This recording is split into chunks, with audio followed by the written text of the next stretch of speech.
Oh boy. Oh, today's going to be fun for me. Now, let's just preface this by saying me being a little small creator doesn't make a fuck to Tim. But the backlash he has received from this, yeah, yeah, it's gonna. So, let's just go ahead and get started with this because I'm pretty upset, just like a lot of people out there are. A lot of people out there are. So, last night, Tim had a full on meltdown because people for weeks have been super chatting him, giving him money, telling him to talk about the Eliza Bleu situation. You know, how he platformed her twice, had her on his show twice. One was just last month where she was talking about the Andrew Tate situation, trying to grift off that, saying she's got some words from Tate's survivors that she couldn't name, she wouldn't name because they're anonymous. Yeah. All the lies that Eliza Bleu have been telling that have brought up a lot of questioning. None of that matters. None of that matters. And Tim doesn't Tim does understand this. He's just playing willfully retarded. He understands what the real problem is. The real problem is when Brittany Venti actually questioned her about the whole situation. She had Brittany Venti blocked from Twitter, locked her account from Twitter because of private images from a public video. Yes, I have the recording. I found it. I recorded it all. And I may even just play it just to say fuck you because it was a public video. It is a public video. World Star Hip Hop owns that. You pursued it. You wanted it and you got paid for it. It wasn't private. It wasn't like somebody just leaked something. No, you got paid for that shit. And I'm starting to understand why. Now, I've sent the same information to a lot of other people, and some of them are actually starting to agree now with everything that's coming up. I see you out there, Butternut. Yeah. Yeah, it's a problem. It's a problem. But yeah, last night Tim had a full on meltdown about this shit simply because everybody's been saying he is he's running pretty much running cover for him because he won't talk about it. He keeps saying, "Oh, well, it's about her trafficking story and all this." You know full fucking well, you beanie cuck, it ain't about that. You know goddamn well it ain't about that. The fact that she's stolen from charities to fund her lifestyle, you know, how she's grifting off the back of real survivors, how she's using her influence with Elon Musk and Twitter's vice president of head and safety to platform people that bring this up or deplatform people that bring this up. You know full fucking well that's the problem. But you want to sit there and run your mouth and act like it ain't a big deal. Weren't you spearheading the charge on censorship? Weren't you the one that brought up Section 230 to a lot of people? But now you're okay with it, huh? What for, cuck fuck? Yeah, I'm gonna be fucking pissed at this one. And I'm gonna say whatever the hell I want to say. And if you got a problem with it, you can kiss the skin flaps I call my fucking ass right between them. Little bitch made motherfucker. Y'all gotta see this shit.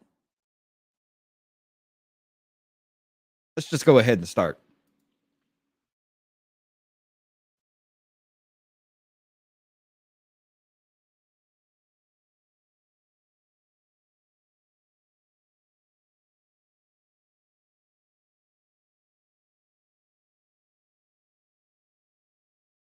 Oh, you're just gonna play stupid. If show up, if you show up. That's not fucking hard, Timothy Poole. Maybe if you take the beanie off, your brain might be able to aerate. Oh, yeah, that's right. You're so self conscious about being bald in your late 30s.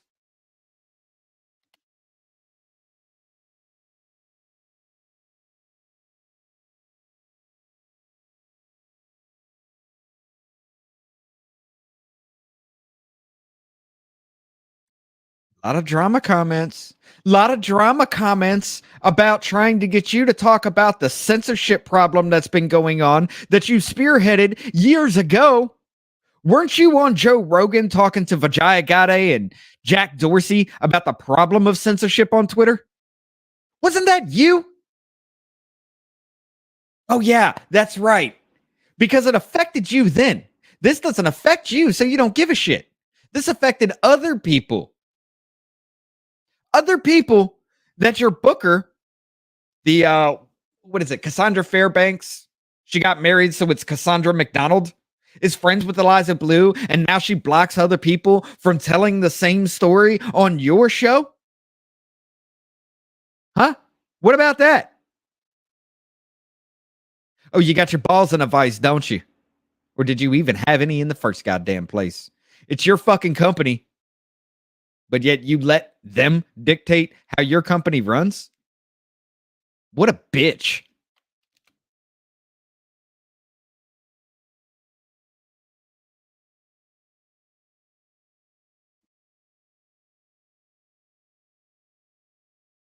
I love how he chose that one first.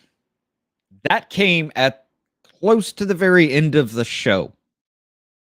That one came close to the very end. And he pointed that one out to try to clown everybody else in the chat. That was giving him money who supported him. He wants to clown on him. Okay. Good fucking job. Oop.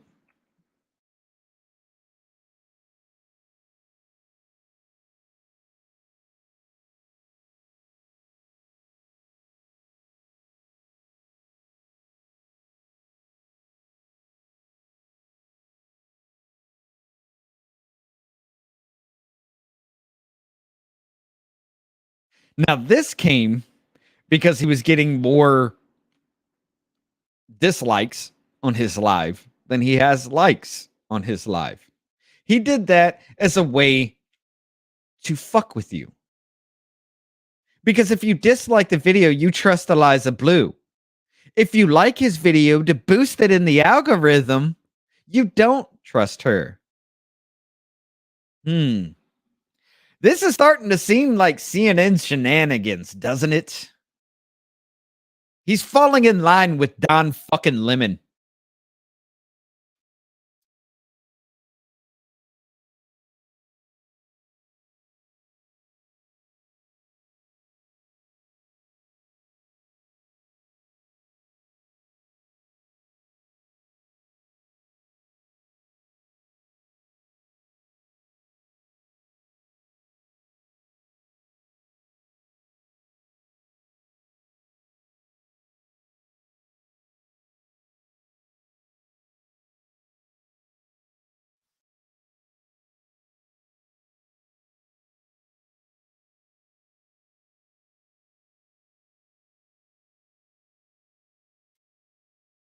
Really?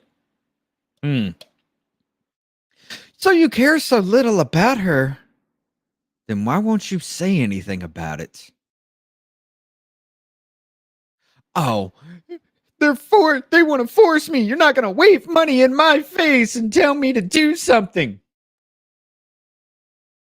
Well, I can commend you for that. I will commend you for that. But the fact that you run fucking cover for this cunt, the fact that you sit there and try to play this fucking game.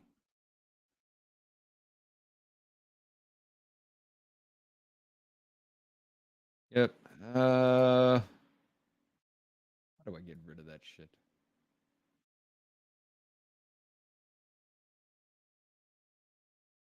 Uh Ben, your little bots are not going to be in Twitch. The fact that you play this little fucking game, it's pathetic. You sit there, you know what all this is about. You were on the front fucking lines a couple of years ago about censorship. You were screaming every day about it. And now you're complicit in it. You know that's what that's about, but you want to play it down. It's drama. It's drama. It's drama because it now concerns you. You don't want to deal with it. I'm sorry, it doesn't concern you. It concerns your company. It concerns how the people in your company are running your company. And this cucked up fuck right here wants to make it all about something else.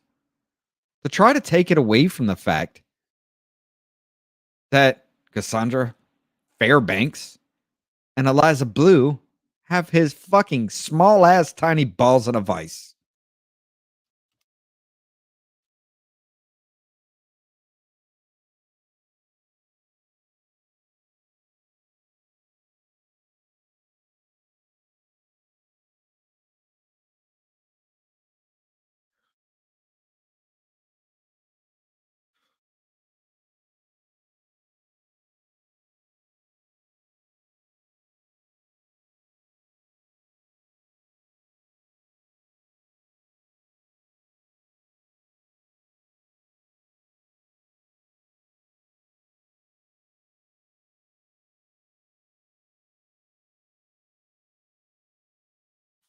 Then you go again, trying to run cover for it.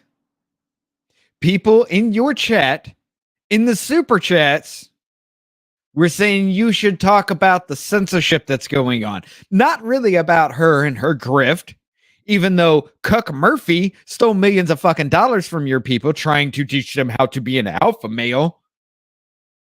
And then wrote an article about how he sent his wife out to fuck another dude. Yeah.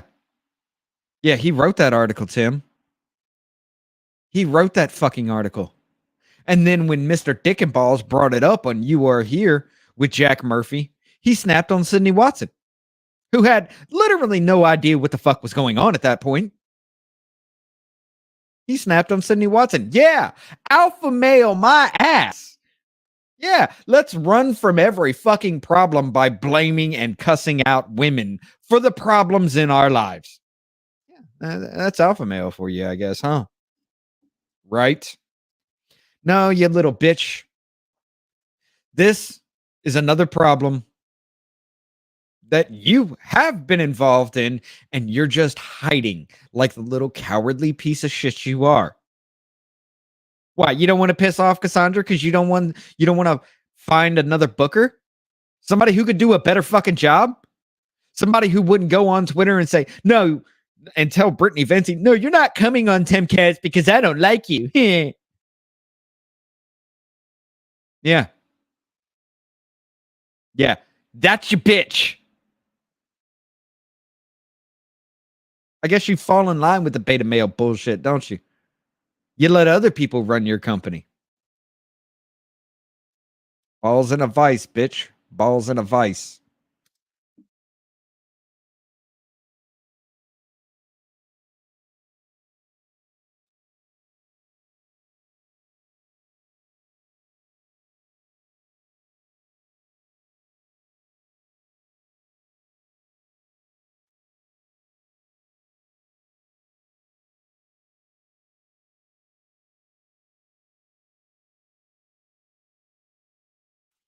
Look, Ian, sometimes you can be brain dead. Sometimes you can just nail it out the park. You touched on it because you know what the hell's going on with this. But even you are running cover for this shit because it's not about her past. Nobody would have given a shit about the past. As a matter of fact, the whole hooker situation that she did while she tried to get a friend involved in hooking as well being a prostitute, all that shit, nobody would have given a shit about. Oh, I mean, hell, she could have spun it as that was the trafficking I was talking about. But yet she can't name people. She can't name dates because of legal reasons. What kind of legal reasons would that be? If you think the person that first trafficked you is dead, what kind of legal reasons would that be? Hmm, there is none. Absolutely none. And we'll go over a little bit about this too. Ian knows what the hell people are really talking about, but he's running cover too.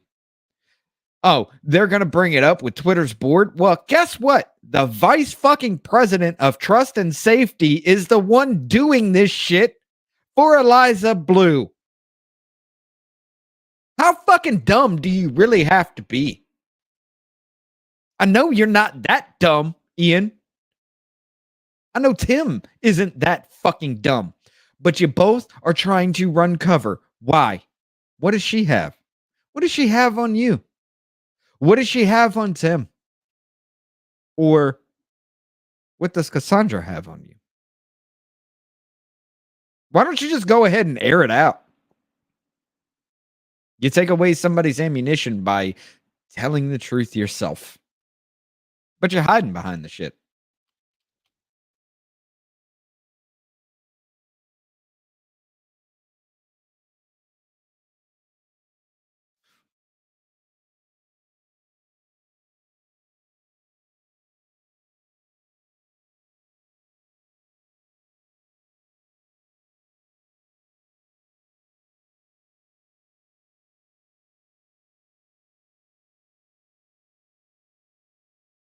Wait. Most people are like, I don't know who this is. Well, number one, you even said it in your little members only spot that you had Jack Murphy on 17 times. Your chat with Jack Murphy after the whole You Are Here episode was lit up every time he came on. You had him on every other Wednesday, but nobody knows who these people are. You had Eliza Bleu on. Your chat lit up with people saying Eliza Bleu, Eliza Bleu, Eliza Bleu. But nobody knows who these people are. Shut the fuck up, you lying cocksucker.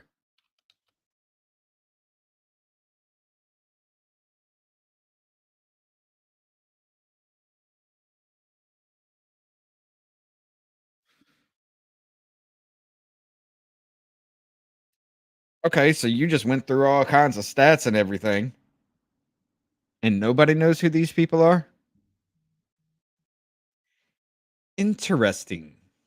Let's see. I don't give a fuck about Eliza Bleu one way or another as far as her past, but she's trying to get her detractors for booted from platforms and is running damage control. This shit pisses me off. Not just that, but she's running a campaign to benefit and profit off the people's real experiences. Let's see what the article says. Can you point out exactly where he ran damage control? He's fucking doing it, Michael Aussie. Stop playing retarded. Right there. Oh, this is about the censorship issue. Can you see where he's running damage control? Maybe it's where he's trying to say, oh, it's all drama.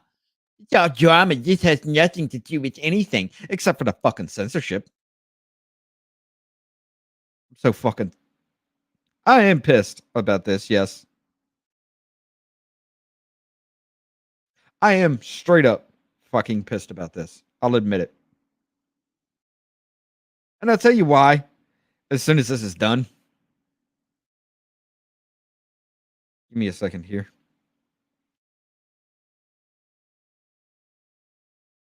I gotta answer my wife back.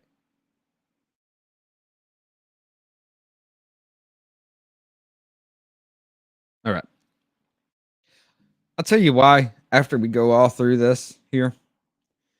But Ganola says Brittany Vinny, the Quartering, Camelot, Yellow Flash, and others got banned for sharing verifiably true things. It doesn't all break TOS, and the Trust and Safety team had zero justification for it. The head of Trust and Safety is friends with her, by the way. He is 100% correct. Just like the deplatforming of Donald Trump and everybody else not too long ago, they had zero justification for any of it. Twitter files prove that. I mean, why is Joel Roth on the fucking run? Huh? Oh, yeah, that's right.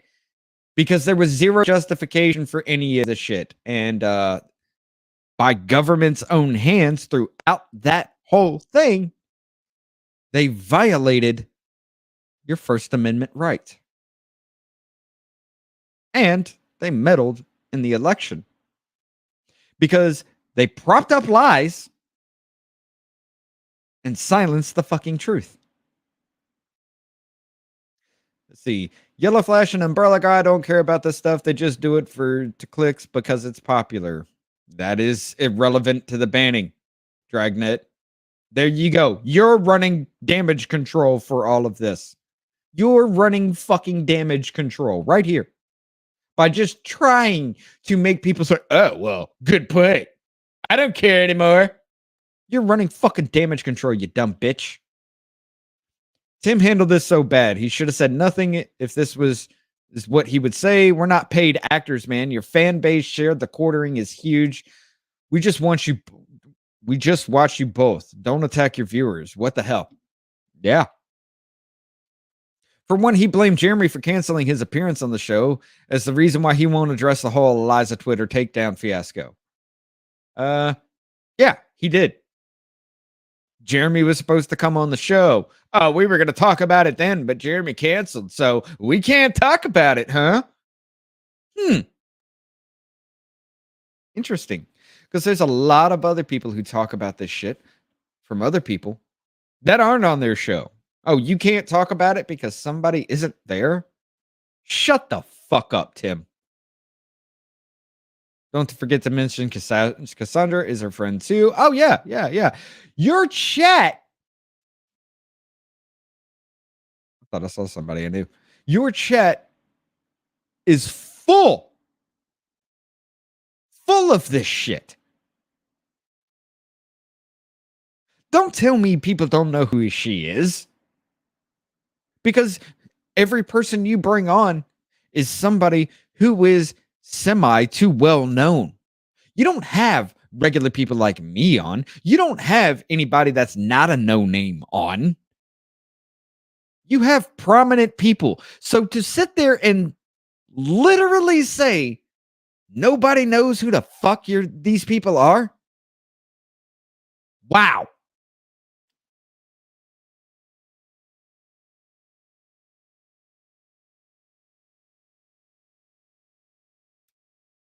Let me ask you a question. Why the fuck would a country star know who the fuck Eliza Bleu is? In what world would that have anything to do with it? You brought him on to be a guest on the show. Which, by the way, later on, this whole question is completely debunked by your own admission.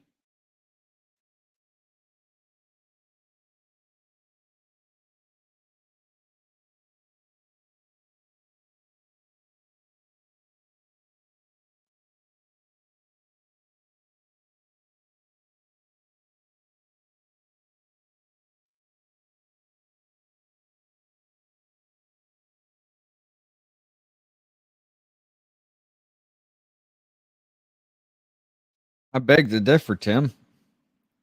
Everybody that has said anything about this since your live ended, no such thing as bad press. You're being drugged through the mud.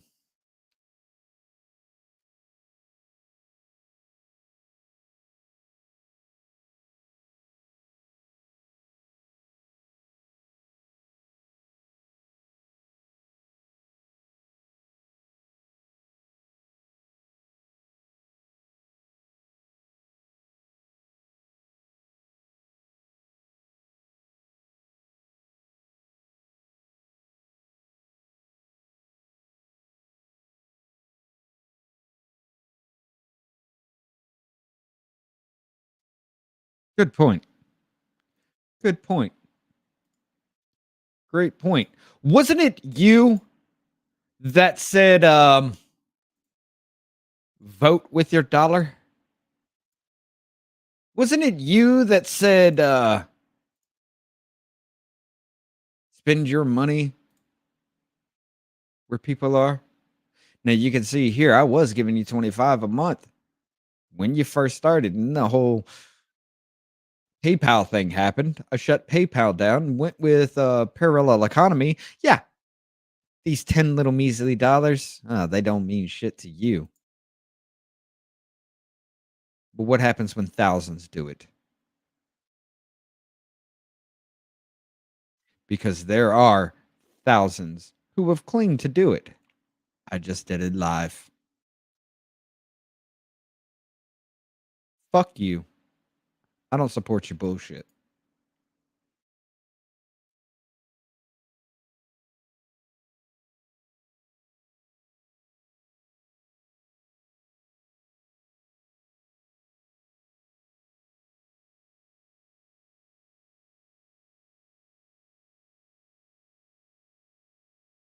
Nine-time Grammy nominee hadn't heard of someone grifting off the back of actual trafficked women.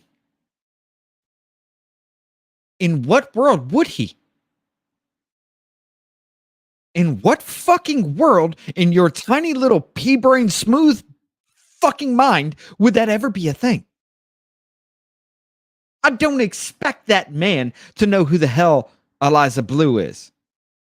She was on your show twice, live, and member sections. You've sat down with her for what? Four, at least 5, maybe 6 recorded hours, and all of the stuff in the background. You sat down with her, but she's a nobody to you. You care so little about her. Then why the fuck ain't you saying something, huh? Why the fuck would he know?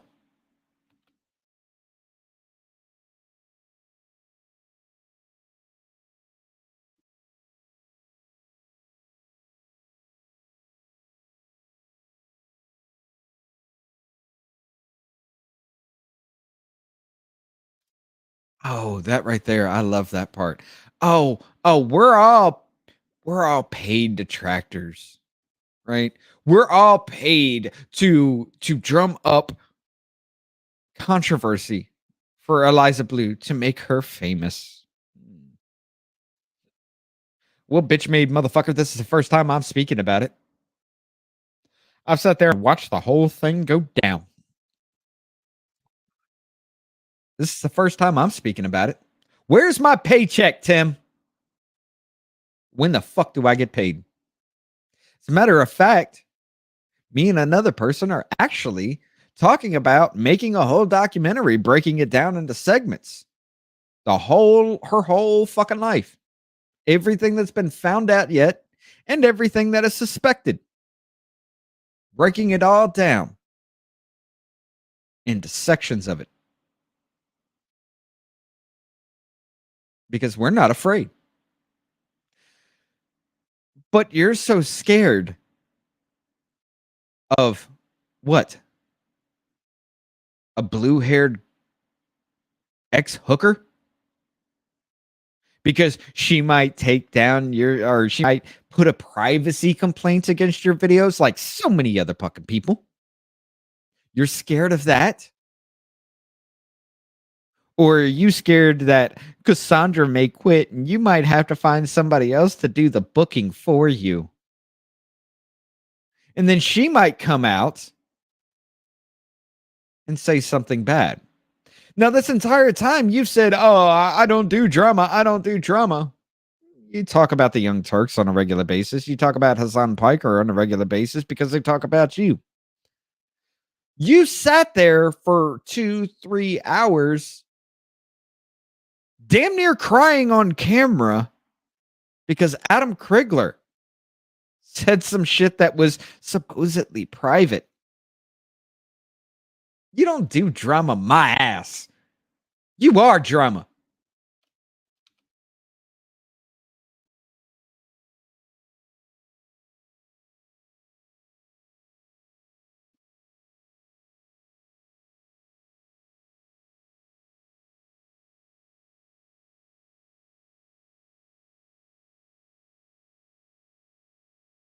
Oh, we'll get into Shane Cashman as well, and we'll go ahead and read some of that article he's written. Written, whatever. But to sit there and say that we're all paid detractors to bring Eliza into the forefront so she can be more famous? How fucking cucked up are you? Oh, so I guess the quartering, Jeremy Hambley, I guess Brittany Venti, I guess Chrissy Mayer, I guess Anna, the Star Wars girl. We're all paid detractors, right? They're leading the forefront. So should we all ask about the check? Should we go to them to ask about the check? Because this has been going on for weeks and your bald headed, cucked up fuck ass hasn't said nothing. You know it's about censorship, but you want to play it off as, oh, internet drama.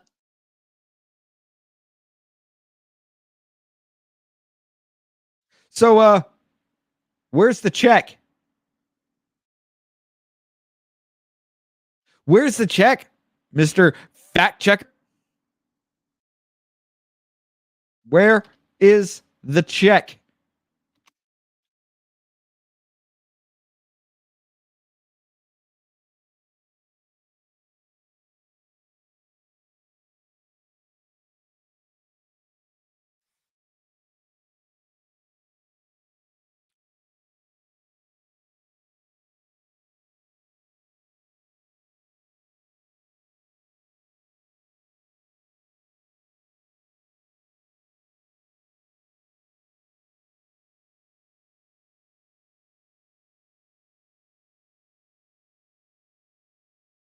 I love how you try to say, don't do that. You're better than this. You're better than this. You don't, no, don't do it because everybody's getting paid for this. We'll look into a little bit more about that too. But, we're all getting paid to promote Eliza Bleu. Everybody that has sent you money, their own hard earned fucking dollars to bring this up. There's even a super chat that said, hey, you're not going to talk about this censorship, but you talked about it before. I don't trust you anymore. And then you want to turn it into internet drama?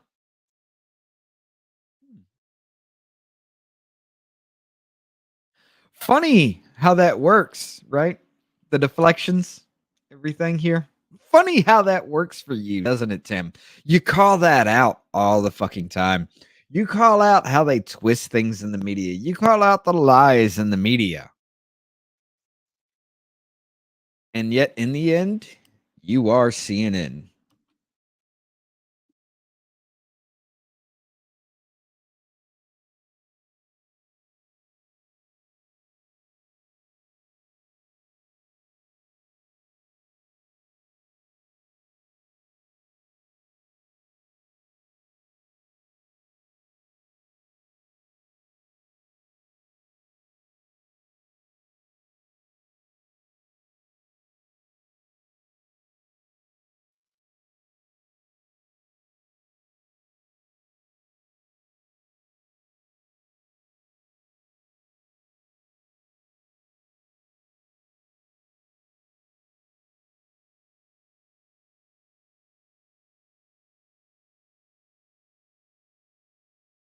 PR stunt. It, it's a PR stunt.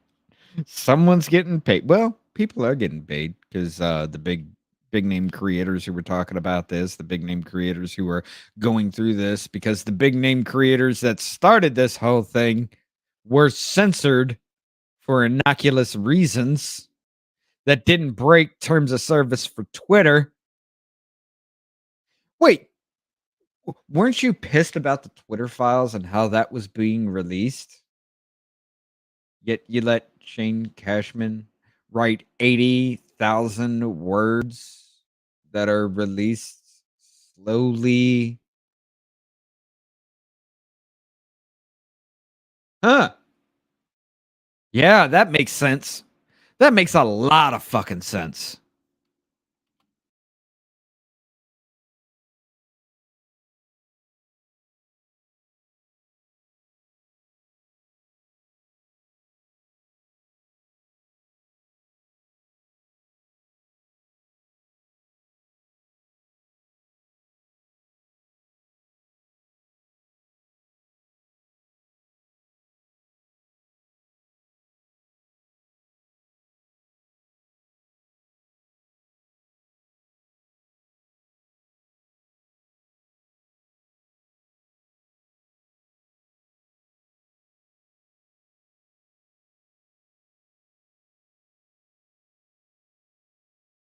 Oh, you are so pissy right now, right?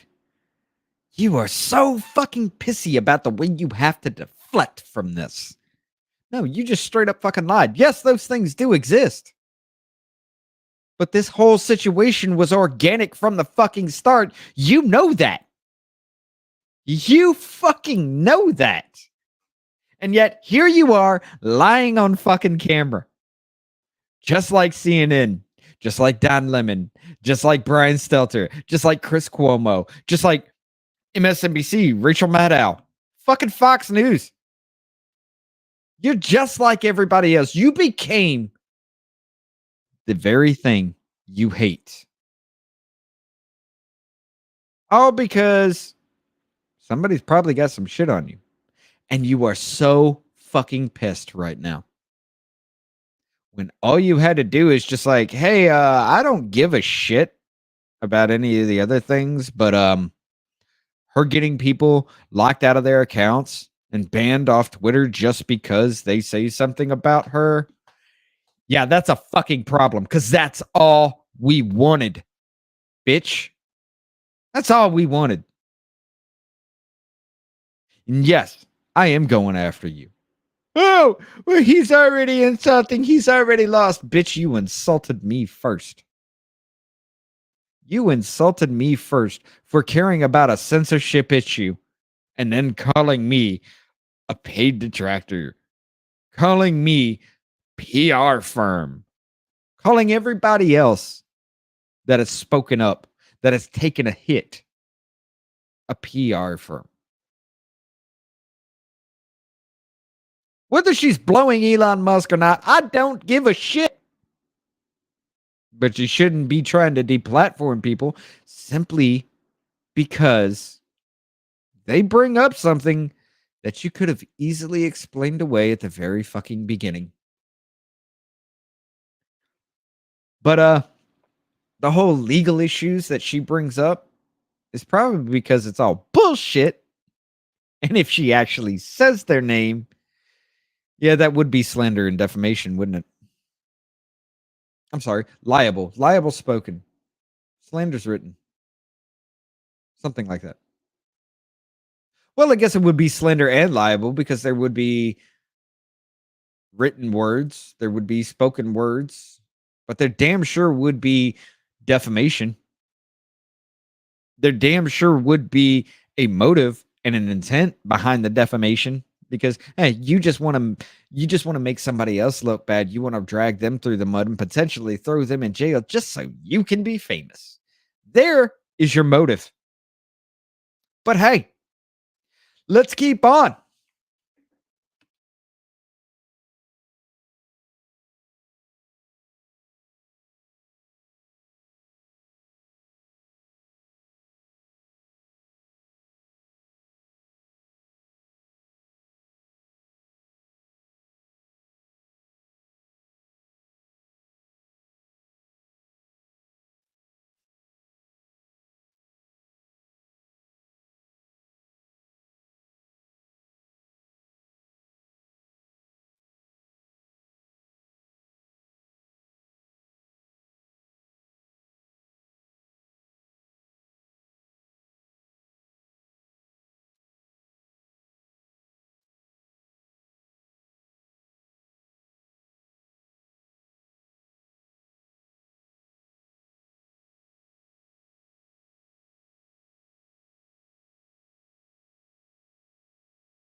Raymond.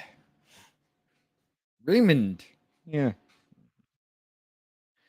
So you've never followed up on any of this? You never paid attention to any of this? Wow. Okay. So Raymond, let me give you a little heads up about what's going on here. Eliza Bleu has always wanted to be famous. She's done everything she can, including being in rap videos and um, prostituting herself.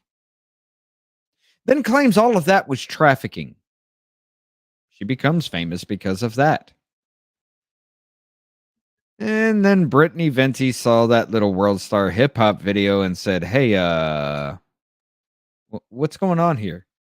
Can you explain that?"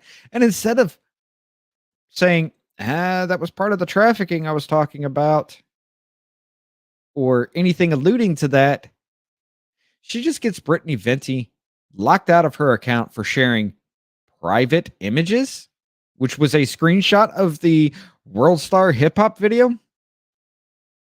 As a matter of fact,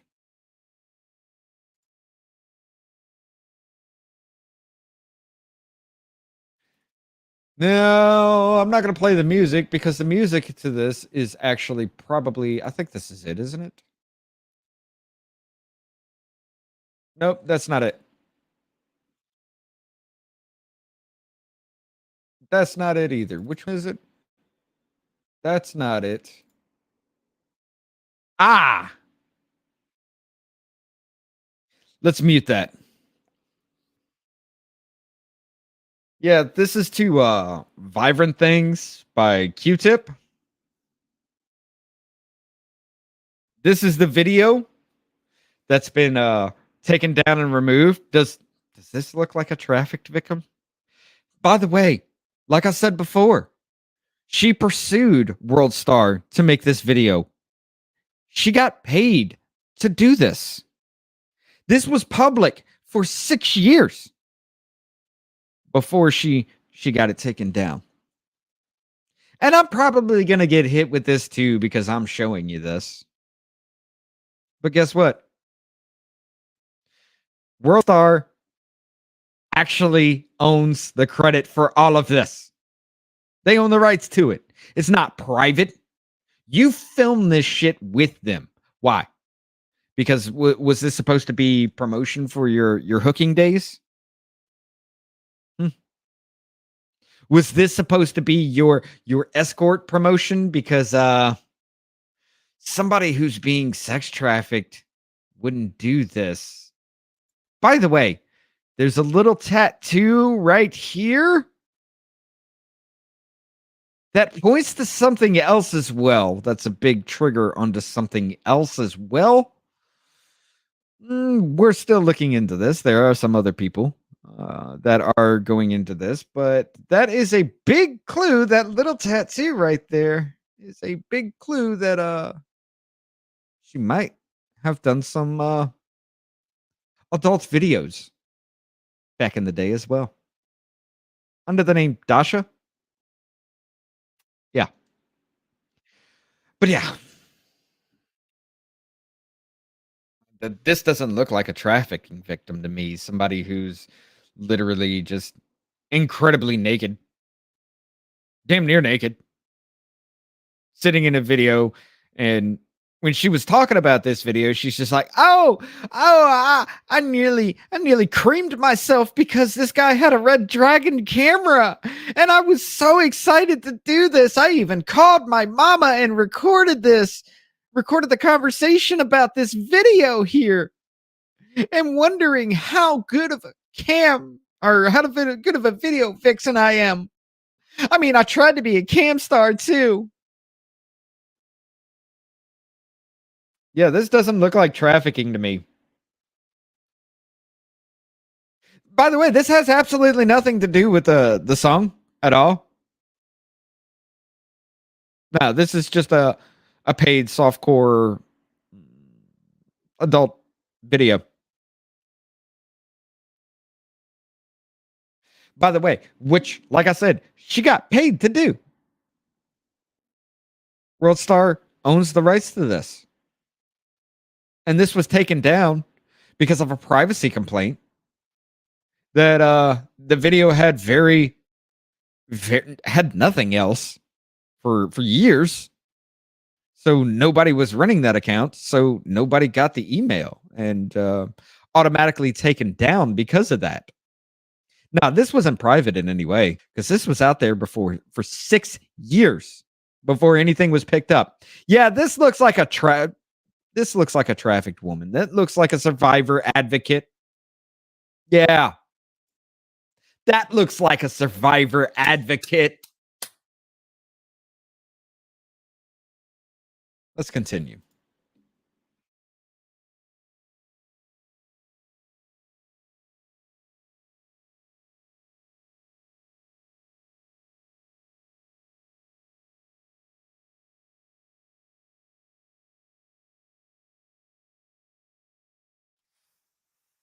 Oh, I need a smoke.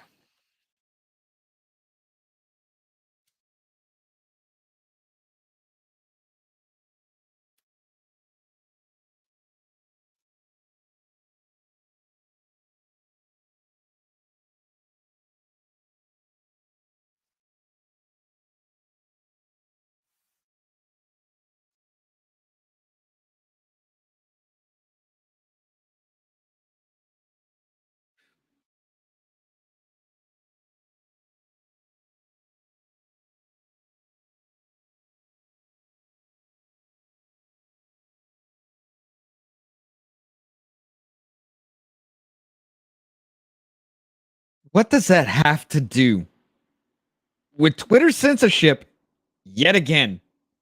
Under somebody who bought the platform, who literally, you can go back in some of these videos, some of our lives, where I was saying, y'all don't think this man is not who you think he is. He's trying to put chips in your fucking brain.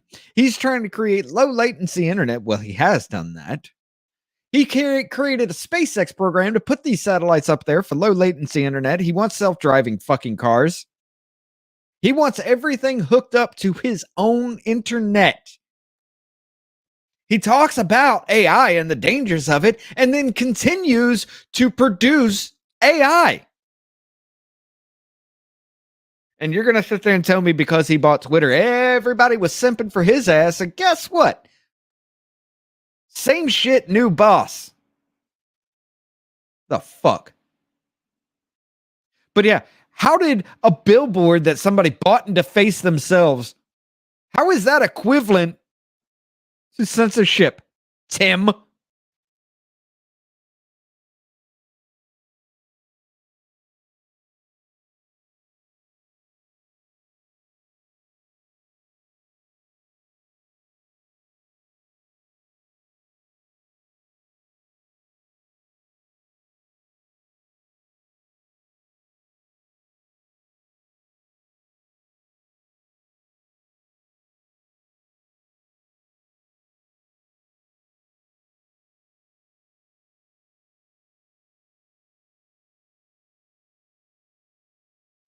Basically. Y'all get the point. Oh shit. Wrong one. Y'all get the point about that. I'm just so fucking done with that. Let's close that one, that one, that one, that one, and that one. That's a new tab. But let's get into this. Because these people were bringing up the situation and talking about it and trying to go through all the lies and everything, this is just part one.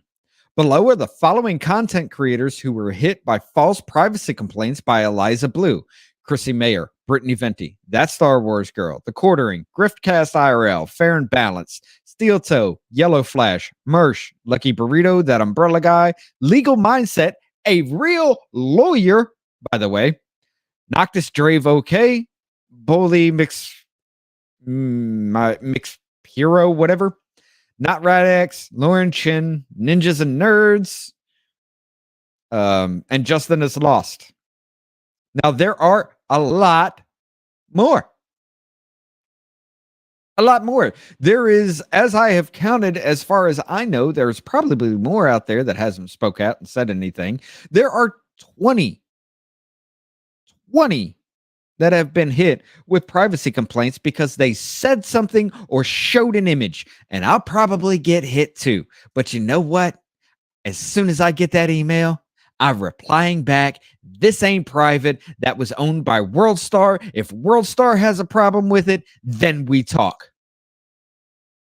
But if Cunt-ass Eliza Bleu has a problem, that lying hypocrite whore, you have no leg to stand on. So yeah, these were people that were hit with privacy complaints on YouTube. Now, this has nothing to do with Twitter and everything to do with YouTube. Now, she switched from Twitter to YouTube to go after these people to have their videos taken down, trying to scrub the internet of her fucking past. Holy shit, the ball's on Eliza Bleu. If you grift financially off victims and survivors, you are a predator. I guess you're a predator, aren't you? Because there are reports of you taking hundreds. What was it, 150,000, I think, or something like that? There's a good bit of money that you took from a charity to help victims for this shit. So I guess you are the predator you are talking about, are you not, Eliza Bleu? I mean, it takes one to know one. You know that old saying? Takes one to know one? Mhm. Yeah, it does take one to know one. But while we're on that subject, this is bothersome. Very, very bothersome. For somebody who talks about how she was trafficked as a kid, who literally and even in that Shane Cashman thing, she says how she found herself trafficked. Somebody tells her that they're gonna sell her for drugs, and she's thinking to herself, "Holy shit, I'm a child prostitute." Listen to what she thinks of children.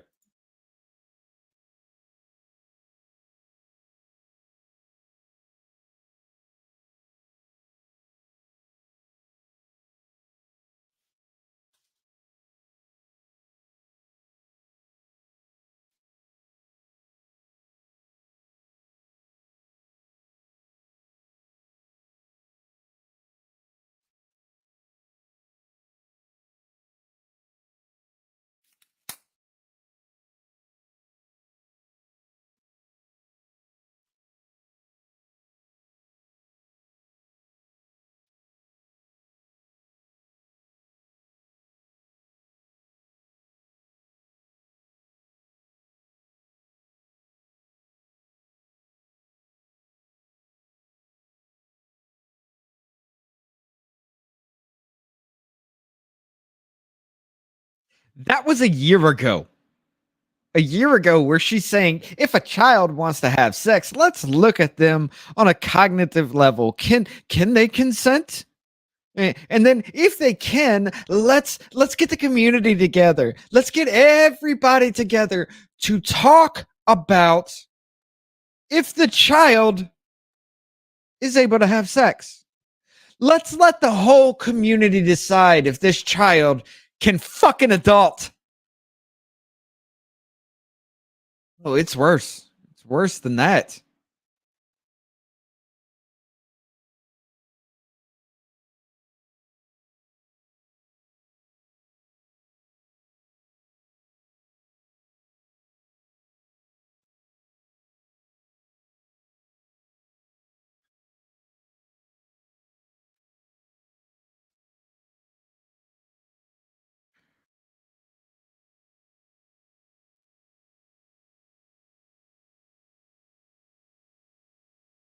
Yeah, why don't you? Because you're advocating for pedophilia. You're advocating for adults to be able to fuck little kids. Why? Why? Oh, yeah, that's right. Weren't you in the groupie scene fucking a musician? that you claim was the first one to traffic you for drugs. Hmm. I mean, let's put the pieces together. So you're trying to say Gerard Way, whatever the fuck, the dude from My Chemical Romance was the one that trafficked you? Is that your implication there? He was the one that sold you for drugs? Or was it that you purposely fucked these people for drugs? Because I'm a little hazy on the details here. I'm really, really hazy on the details, like the rest of the fucking internet is, because nothing makes sense. Your timeline doesn't. And even if the other person doesn't want to go through the whole thing with me, I'm gonna do it my damn self. Put it all together because it's looking like it's gonna be about 8, 9 parts now. Little different sections about her life and how this came about. Because all this shit does need to be documented. So people like this who advocate for pedophilia, who have a checkered history, who was a fucking hooker, a cam girl, all of a sudden, oh, I'm trafficked. Get lots of money off of a fucking bullshit ass story off the backs of the people that really were, and then tries to censor people who figure the shit out.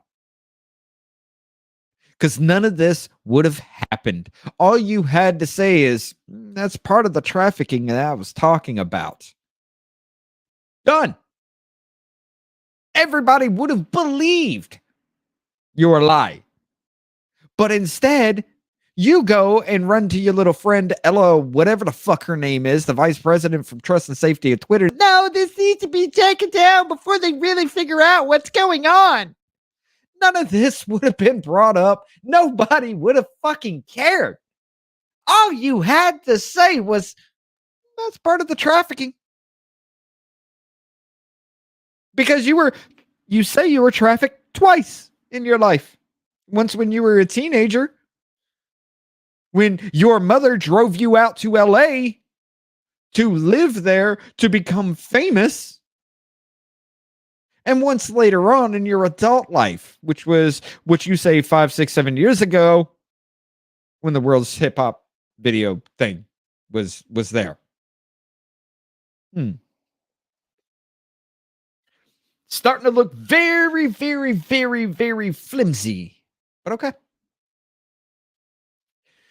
We got that. Let's see. Like I said, Eliza Bleu was Ghislaine Maxwell. Around 2016, Wenzel claims that Bleu asked her to join her as an escort, promising that Wenzel, which was her friend at that point in time, the one she was actually living with in a nice area of, I think it was Illinois that she was in, a nice little area, where she was saying, oh, well, there was so much gunfire that I put my mattress on the floor because I didn't want to get hit by stray bullets. And then your friend's like, no, that bitch just like floor pillows. She purposely slept on the floor. Yeah, I mean, your own friends are calling you out for this bullshit, but whatever. Let's see. Wenzel claimed that Bleu asked her to join her as an escort, promising that Wenzel could make 500 in a night, and offered that stunned Wenzel and her husband. She was absolutely loving it, Wenzel said. She was bragging about it. She was saying she was making so much money. So much money being a hooker. Yeah. I mean, hookers make money. Blue later suggested that sex workers with a pimp might qualify as trafficking victims.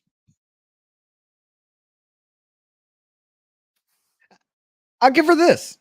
I'll give her this because this is actually a thing. Like pimps do treat their women horribly. They do take advantage of them. They do sell their body for money and give the women absolutely nothing. But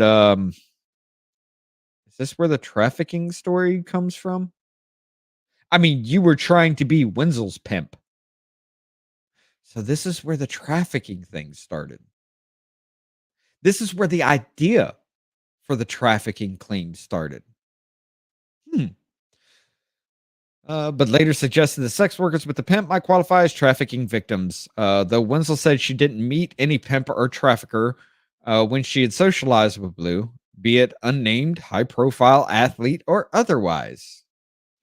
Uh, she's a she's a very powerful, very smart, intelligent woman. I will not discredit her for that, Wenzel said. She knows exactly what she's doing. Yeah, she knows exactly what she's doing. She's lying and grifting off real fucking people, stealing money from people that could actually be helped by the situation because of a lie that she created. That she was trafficking herself. She was whoring around and then decided, oh, I'm trafficked because uh, I just wanted to be a cum dumpster. Audio recording of Kitty Oh yeah, this one was Kitty Perzog interviewing Eliza. Now this was a little thing where she was supposed to be talking about Twitter censorship and Eliza's past and everything. You guys need to hear this shit because when you ask her questions now, this is how it winds up being.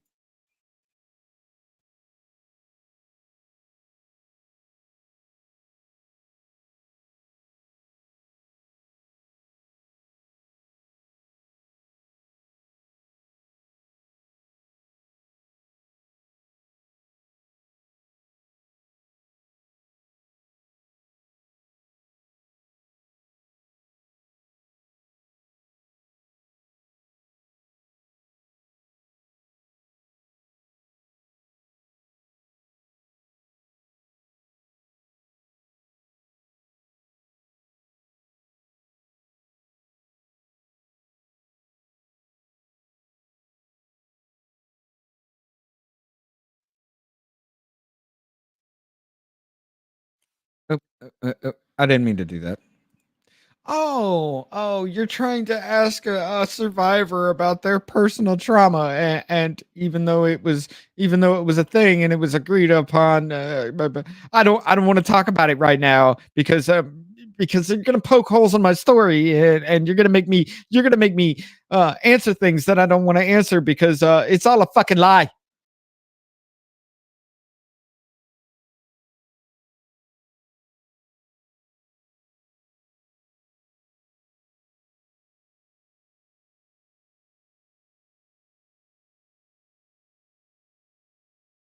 Now, Brittany Venti actually played a video where it was called "My Husband Trafficked Me" or something like that. My husband was trafficking me, or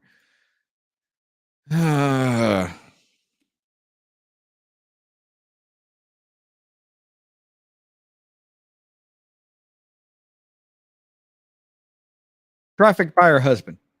We're all insane. That's a real fucking trafficking story. And the fact that she's able to give details, the fact that she's able to go deep down into details about this. Just like I was sex trafficked by girls do porn. These two, I've listened to both of these. Those are real trafficking stories because you can tell they're real simply because they give details. They name names. They go into it graphically, very graphically go into the story.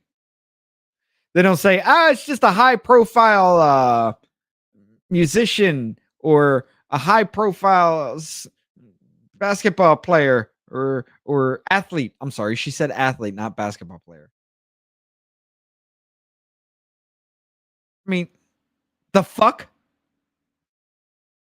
But yeah, she continues to rail on her, saying, "We're done here. We're done here. I'm so mad. I'm so mad that I have to give details. That people are asking me questions about this. I am so pissed because I am a survivor. I am a survivor." She doesn't go a day on Twitter without even saying that shit.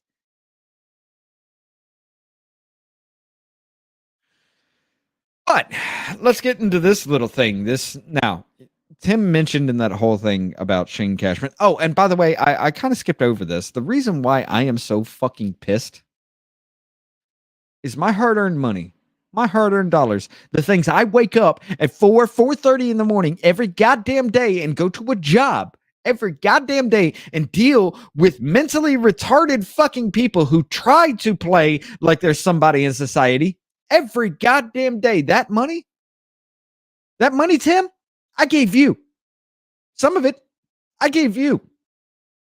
Thinking, yeah, maybe you are different from CNN. Maybe you are different from MSNBC. Maybe you're different from Fox. Maybe you're different from the Washington Post. Maybe you're different from Fox News. Maybe you're different from all that other bullshit that lies to us on a daily goddamn fucking basis. And yet here we fucking are.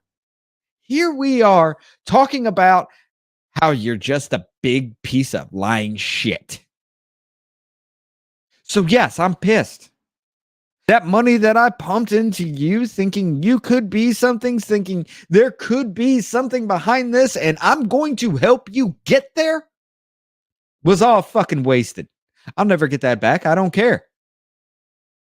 But you took my hard-earned money that I spent hours of my life to make a paycheck to pay these bills and whatever left to prop up these people who I do believe in.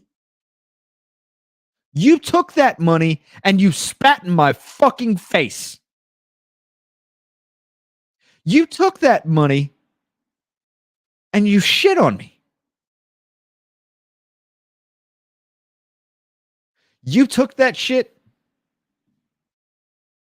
and you said, surprise, surprise, I'm the same goddamn thing that I talk about.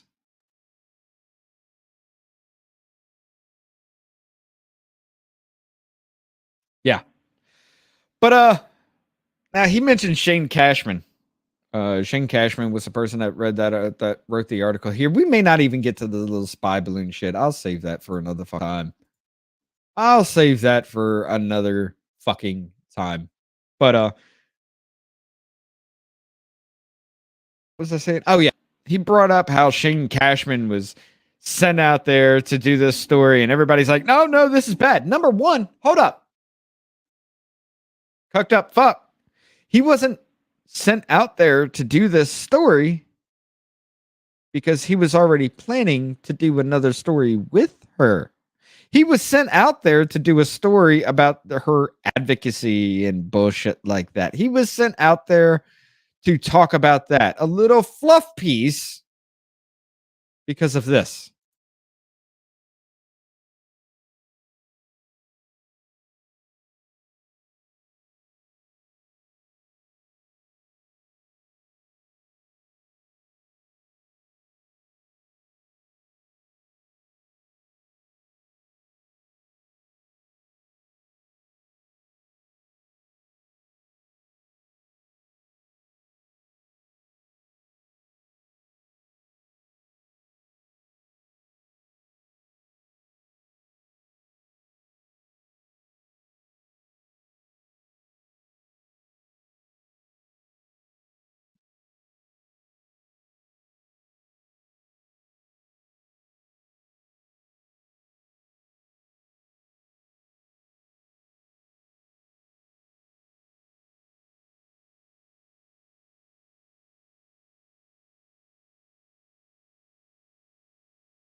So she's literally just verbally sucking that dude's dick. And we're supposed to believe that he's gonna do something? Well, let's go ahead and take a look at this real quick.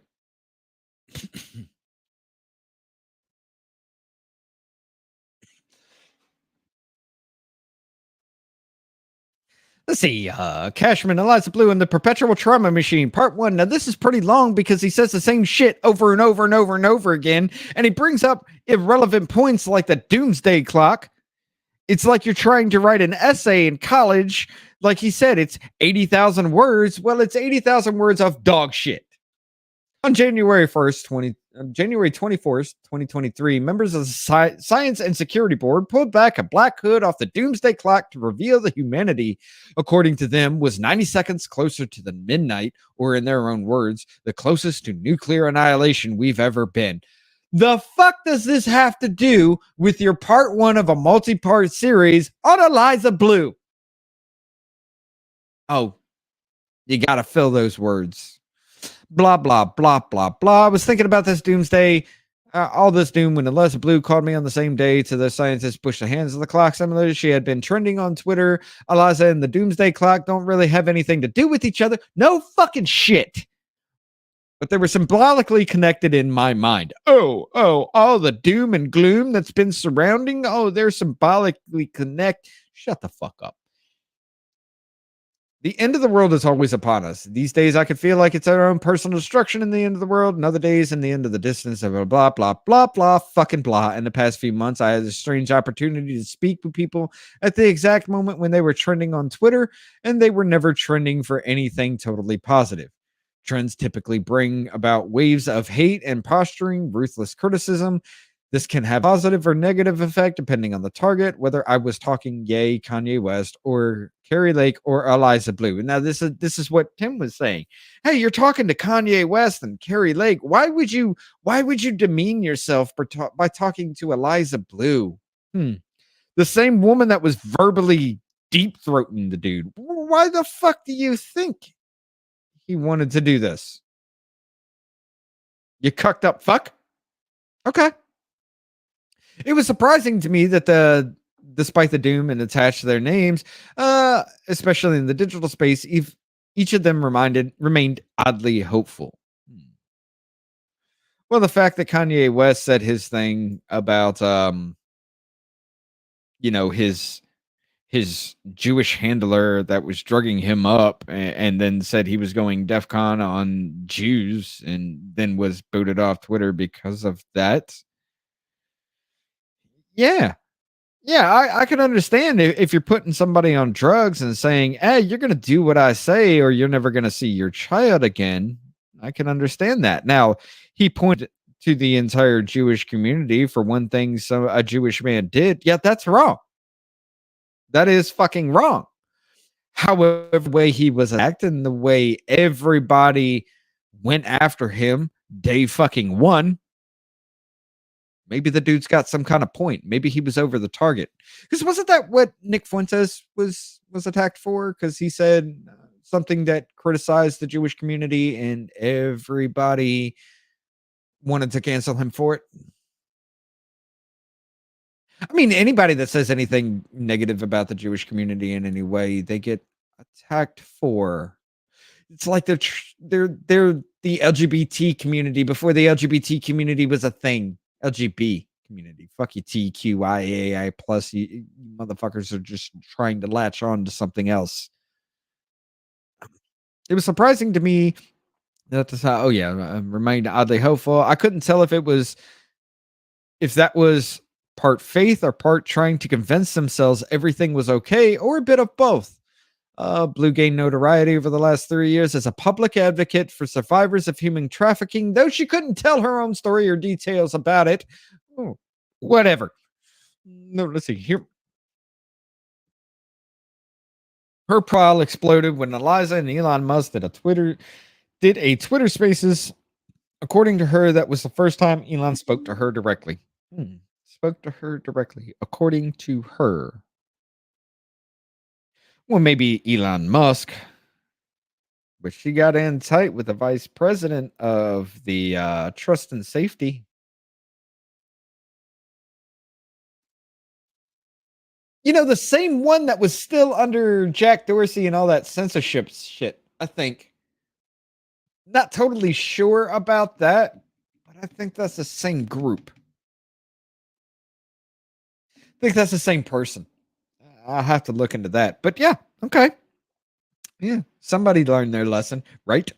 Her profile exploded when she also She had also emailed him solutions for the platform that she told me she offered for no charge. She said that Elon also didn't ask for solutions, she just sent them. Before they interacted over her tweet about Yoel Roth, Elon had liked some of her tweets. So that's how she got in close to that. And there was a thing where she also told one of her ex-boyfriends went on Simpcast there with Christy Mayer and said that she's always looking for fame and notoriety and shit like that. And she even told him that if he ever cheated, it would be what was it? If she ever cheated on him, it would be with Ben Shapiro, Elon Musk, and one other person or something from his own words. Well, guess what? She was on Shapiro's podcast. That didn't work because Ben Shapiro is married happily in his own life there. And then she gets in with Elon Musk. Hmm. Interesting how that happened, right?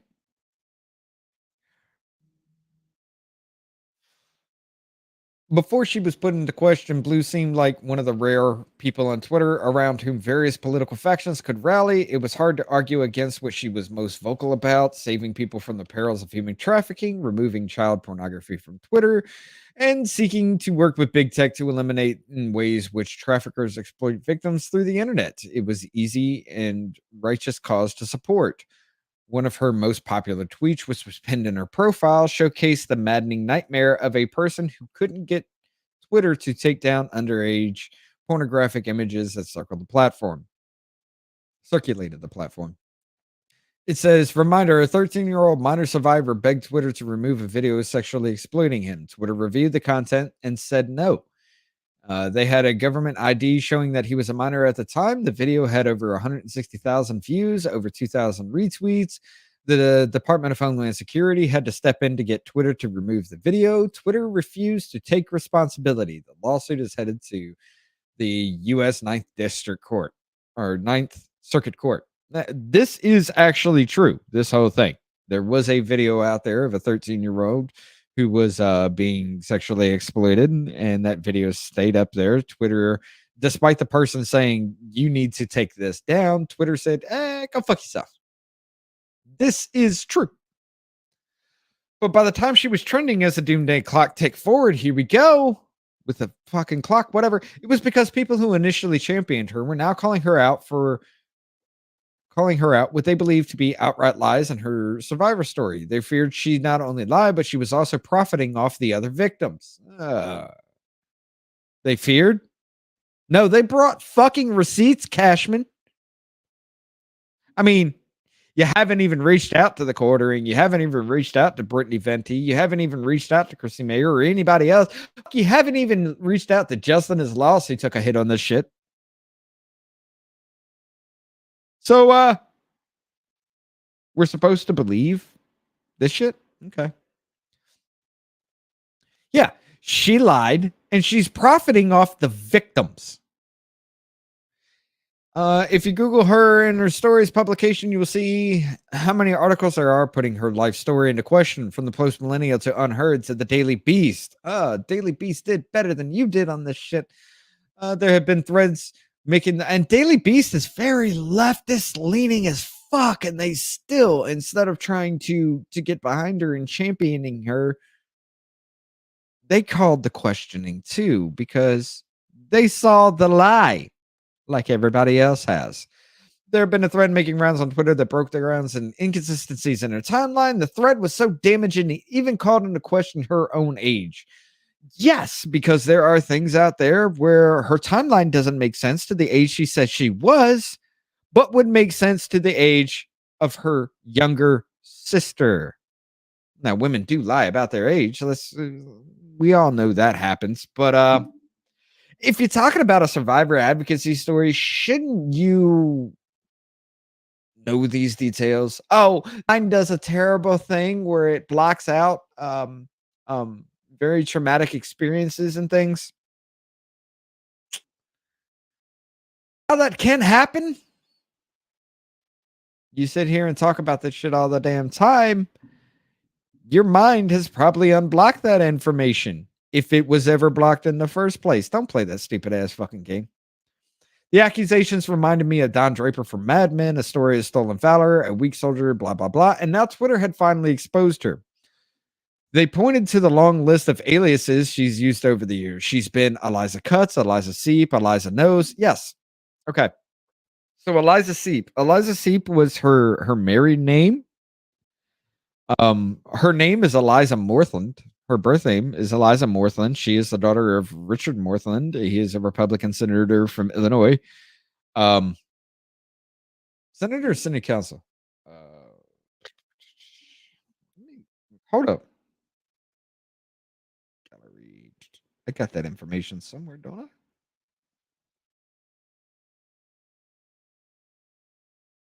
I?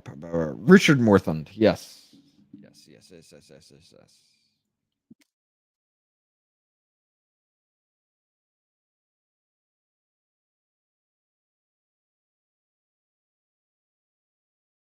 I know Wiki's not the thing, but Illinois House Representatives from the 71th District. Yeah. Spouse, Betsy Morthland. Ooh. Children, 2 daughters. Yeah. Okay. I point out Betsy Morthland because there is a picture that somebody had sent me where her own mother calls out her bullshit. But anyway, that'll be part of that too. Later on. Let's see. Her legal name is Eliza Morthland. At face value, her identity seemed like a constant mutation. Yeah. Every time she gets a name and it starts to gain traction and then it falls off, she winds up being somebody else. Eliza Knows was her video vixen days. Eliza Seep was her married name, which then morphed into Eliza Knows, seemingly almost seamless. Internet sleuths found all the times she'd been seen on TV, or in music videos, or in modeling campaigns. TV, yeah, she was on. I think it was a Dr. Phil thing, wasn't it? Yeah, there was a maybe not Dr. Phil, but yeah, she was on. God, what was it? It was like a blind date. There we go. Fucking blind date. She was on that shit. You see, she was on some other kind of talk shows and things like that. And then music videos seem to be about 5 or 6 now, and more probably will pop up. Let's see, where was I? Music videos, modeling campaigns. One of these modeling campaigns that Chrissy Mayer brought up, the website looks like an escort service. Calling into question her timeline of having been a victim of trafficking. If she's done all these shows, many Twitter users, she must have only been in it for the fame. Everything seemed like a lie. The initial thread culminated in the internet scouring the internet. The initial thread culminated in the internet scouring the internet for as much information as possible to prove that she was in fact a fraud. Eventually, this thread attracted those who were once extremely supportive of Eliza and her cause. Larger accounts shared the images. Shut up, Creative Cloud. Larger accounts shared the images. Oh, shit. I don't think I shared the audio in any of this. God damn it.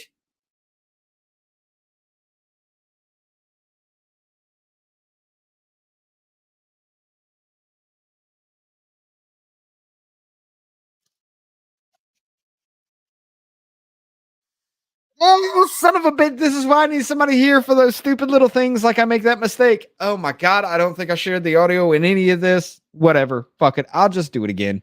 It's fucking whatever. Up at the initial response to these were larger. Such a fucking asshole. Liza says that she would die on the hill of free speech, yet a move like seemed to me like others. It was not only clear censorship, but it was more sinister insight onto how Twitter 2.0 with Elon Musk at the helm was operating in some bad faith with favors or friends. Was Elon dishing out personal help to create certain names, to keep certain names clean? If she was behind the suspensions, then she was an outright hypocrite, and a lot of us were worried how sharing something in the digital public square, something that seemed publicly available, could result in suspension or ban. These establishment minded on Twitter, who had been reluctantly rejoicing as Elon acquired the platform, now having flashbacks to what Jack Dorsey's Twitter felt like. Blah, fucking blah, blah, blah. Let's fucking. Oh, you hooked up with Yay to do this. You were supposed to write a piece on Andrew Tate, and then she said something about Andrew Tate, which made you bring you to her view. Okay, let's get into this shit. Eliza picked me up in her father's car, and we drove to the world's largest truck stop, Iowa 80, a 24-hour truck utopia with a restaurant and a bottomless supply of cowboy hats. She seemed oddly positive. She wore a heavy black Tesla winter coat. Okay, let's pause. So you go to this truck stop utopia. Was that where she was hooking? Was she being a lot lizard? I mean, that's something you should have asked. She seemed oddly positive. She wore a heavy black Tesla winter coat. Funny how she gets that T shaved into her head. She's wearing all this Tesla merch. She's buddied up to Elon Musk. And then this happens. Really, I thought of all the coats a woman could wear of all the days. She chose a Tesla coat. It was 7 degrees. No shit. It was 7 degrees, and it was her only one and only warm coat. Now, all the hundreds of thousands of dollars that this woman has taken, you're gonna sit there and tell me she doesn't have a warm fucking coat? I'm gonna call bullshit. All of my Tesla gear was given to me by a friend. He worked for Tesla. We have known each other for over 2 years before all this happened. My old winter coat was finished. I pulled out the Tesla coat this year because it was what I have. Yeah, right. Yeah, fucking right. That picture doesn't look like it's an old fucking coat. Where is it? It's a black and white photo, but all that shit doesn't look like it's fucking old. Where were we?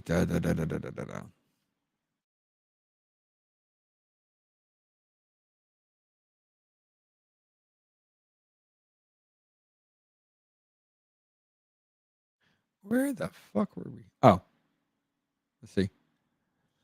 She was looking at her phone, reading an email. The Babylon Bee had notified her that they canceled an event that they had planned to do together. It's heartbreaking. I needed my Christian brothers. I'm so pissed that they would cancel. Huh. So we're doing the Jack Murphy thing. Oh, if you're Christian, you got to believe me or you're not Christian. You're pulling the Cuck Murphy thing. She slightly had a darker tone in her voice than she said last time we spoke. Well, I guess I'm that guy that talks to people the rest of society rejects, in a sense that's you right now on Twitter. There was mostly small talk on the way to get food. We discussed her childhood, being homeschooled, and how she and her family, including her younger sister, had moved from Quad Cities to Denver and back. As we took our seats at the truck stop diner, I was alerted by colleagues via text that some people had announced her father's personal address, both home and office, and were claiming to be on their way to film the location. I was going to be staying at her parents' house for the duration of my visit. Are you reading Twitter? I asked, referred to the comments and everyone, blah, blah, blah, blah. Friends are telling me that my silence is making everything worse. I love how she avoided this. Are you reading Twitter? Friends are telling me that my silence is making everything worse. Right now, people don't want to hear anything from me. Bitch, that is a straight fucking lie. No, we want to hear the goddamn truth. There's literally nothing I could say. What I could say? What could I say? Nothing I do will appease anybody. I can't be too mean. I can't be too nice. So many people have their minds made up. Yeah. Yeah. Because it was a fucking problem when you literally just said, I'm a survivor. I can't name names because of legal reasons, but I'm a survivor. Trust me. Yeah. And then people start saying, hey, can you clarify this little rep video here? And you immediately get people locked out of their accounts. And then you start scrubbing the internet. Yeah, we have our minds made up because of the actions you took. It wasn't the words you said, it was the actions you took. That's true, I said, wondering how the fuck I was going to navigate this story. I was hesitant to even ask her, well, how about you ask her fucking real questions? I would be making your. The waitress brought us a favor. I asked her how she defined human trafficking. Textbook definition: force, fraud, or coercion of the sale, labor of sex, anyone under the age of 18. Engaging in any commercial sexual activity for goods or services or money is a victim of human trafficking. She rattled it off quickly. No fucking wonder, because she had that damn definition memorized. Why did she have it memorized? Because it's all a lie. Under 18 is automatically a victim of human trafficking if they're engaging in commercial sex. That's not a question. No gray area. You're correct. But you were willingly fucking adults. And then you want to claim it was trafficking because you were high on meth and wanted more meth. So therefore, you fucked other people for meth. But you want to say it's trafficking that you willingly gave your pussy out of both pant legs for drugs. It's not trafficking when you literally prostitute yourself for drugs for yourself and whoever is with you. How did the trafficking start with you? I met him when I was about 15. Where? A concert out here.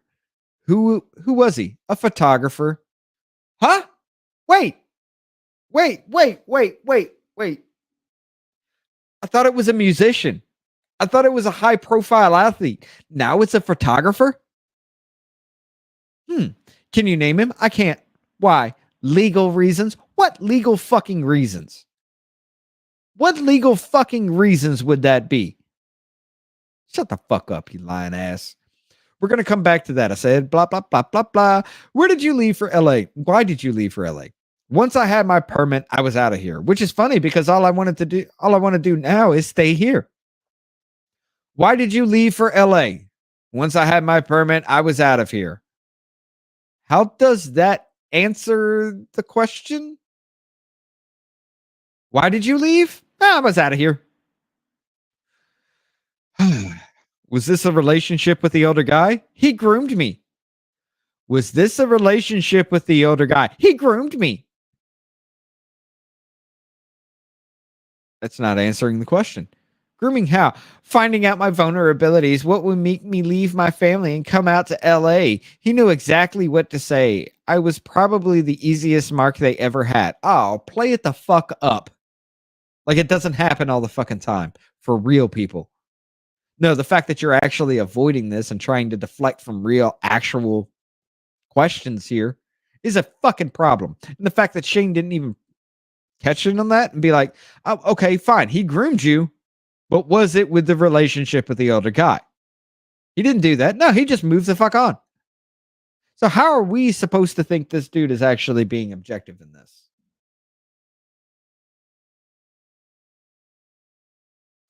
Was he talking sexually with you as well? No, it was all about the dream world, the opportunities, which were promises of a modeling career, rock star stuff.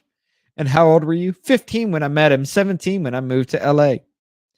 He knows your age at that point, like from the beginning? Yes. Okay, so you met this photographer that turned out to be a musician, that turned out to be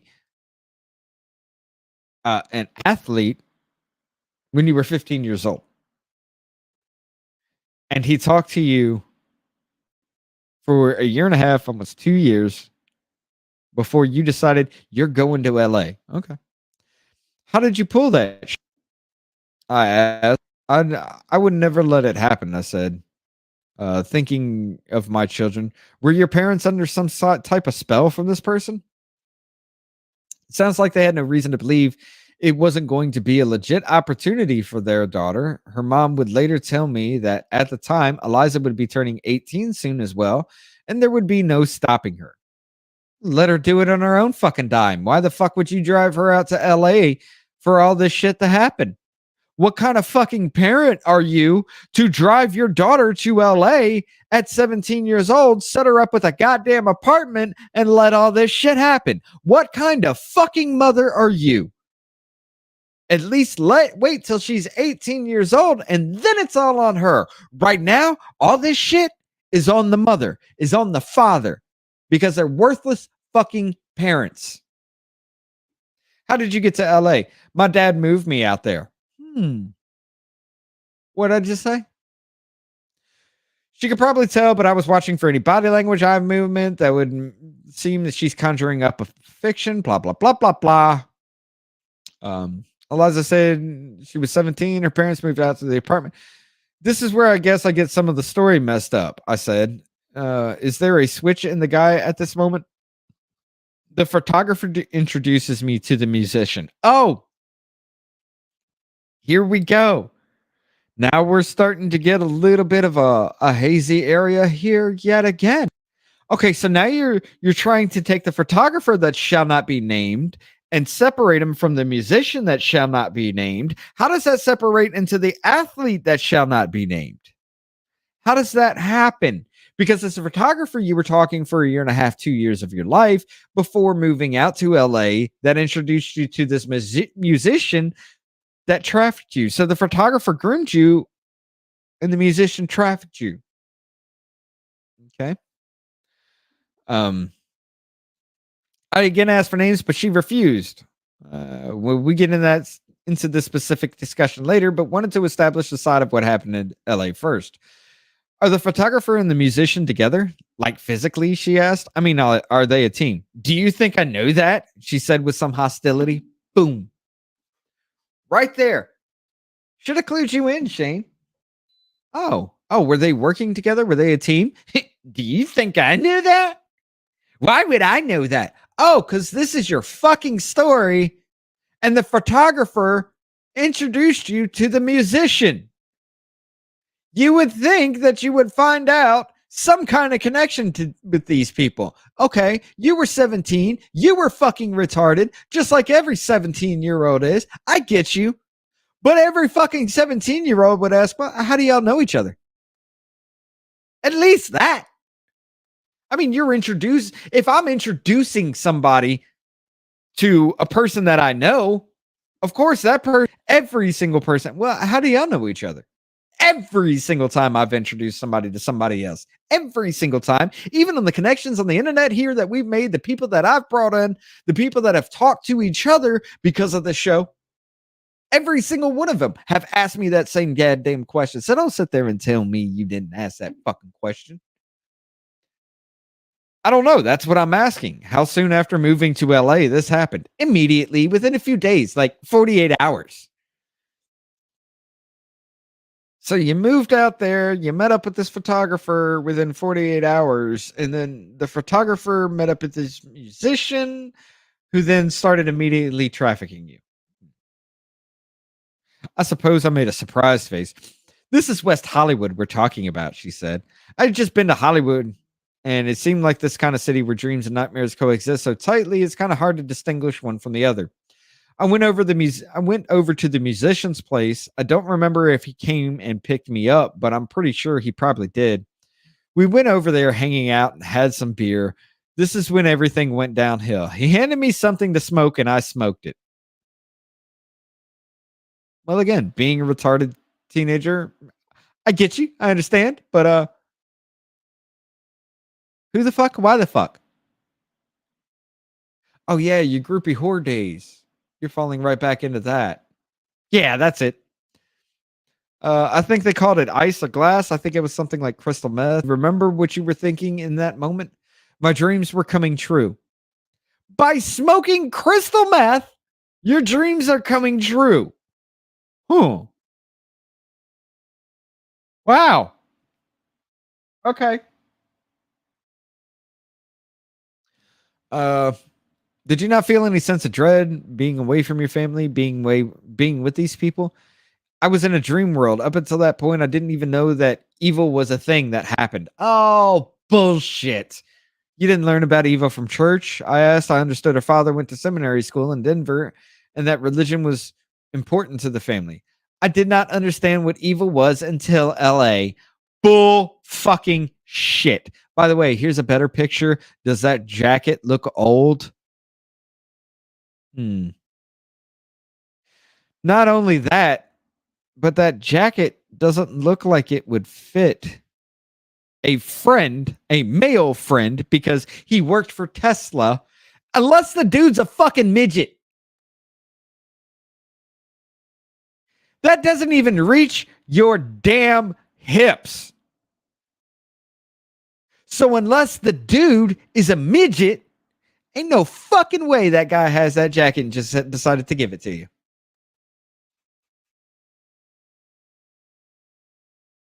Was that your first relationship? No. Was he violent? He wasn't violent, but I'm kind of grateful that I was drinking and on drugs at the time. I was really thin because I was modeling, so I didn't have any meat on my bones. A little alcohol really messed me up.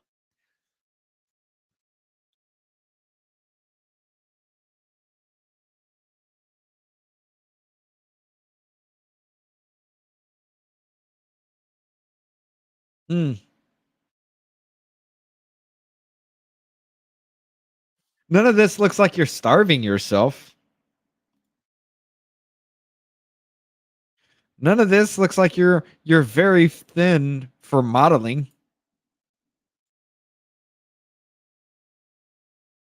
None of this is looking anywhere near anorexic.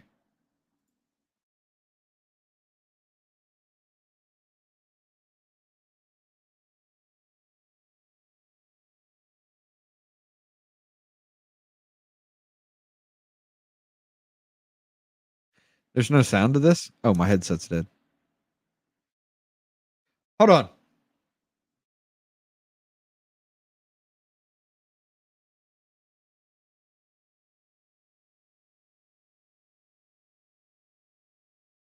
Let's fix that audio problem that I apparently fucked up on.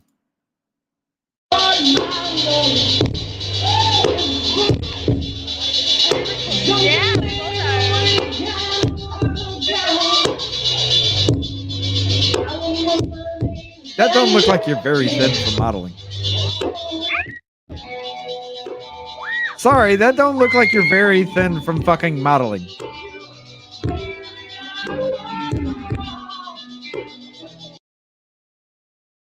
Hmm. Now, the fact that you're young and probably haven't drank a lot of alcohol, done a lot of drugs, yeah, there you go. Yeah, that would be lightweight because you haven't had a lot. Let's see. Let's see. A little alcohol messed me up, and one day he basically told me, "I'm going to sell you for drugs." My wife just got hold on.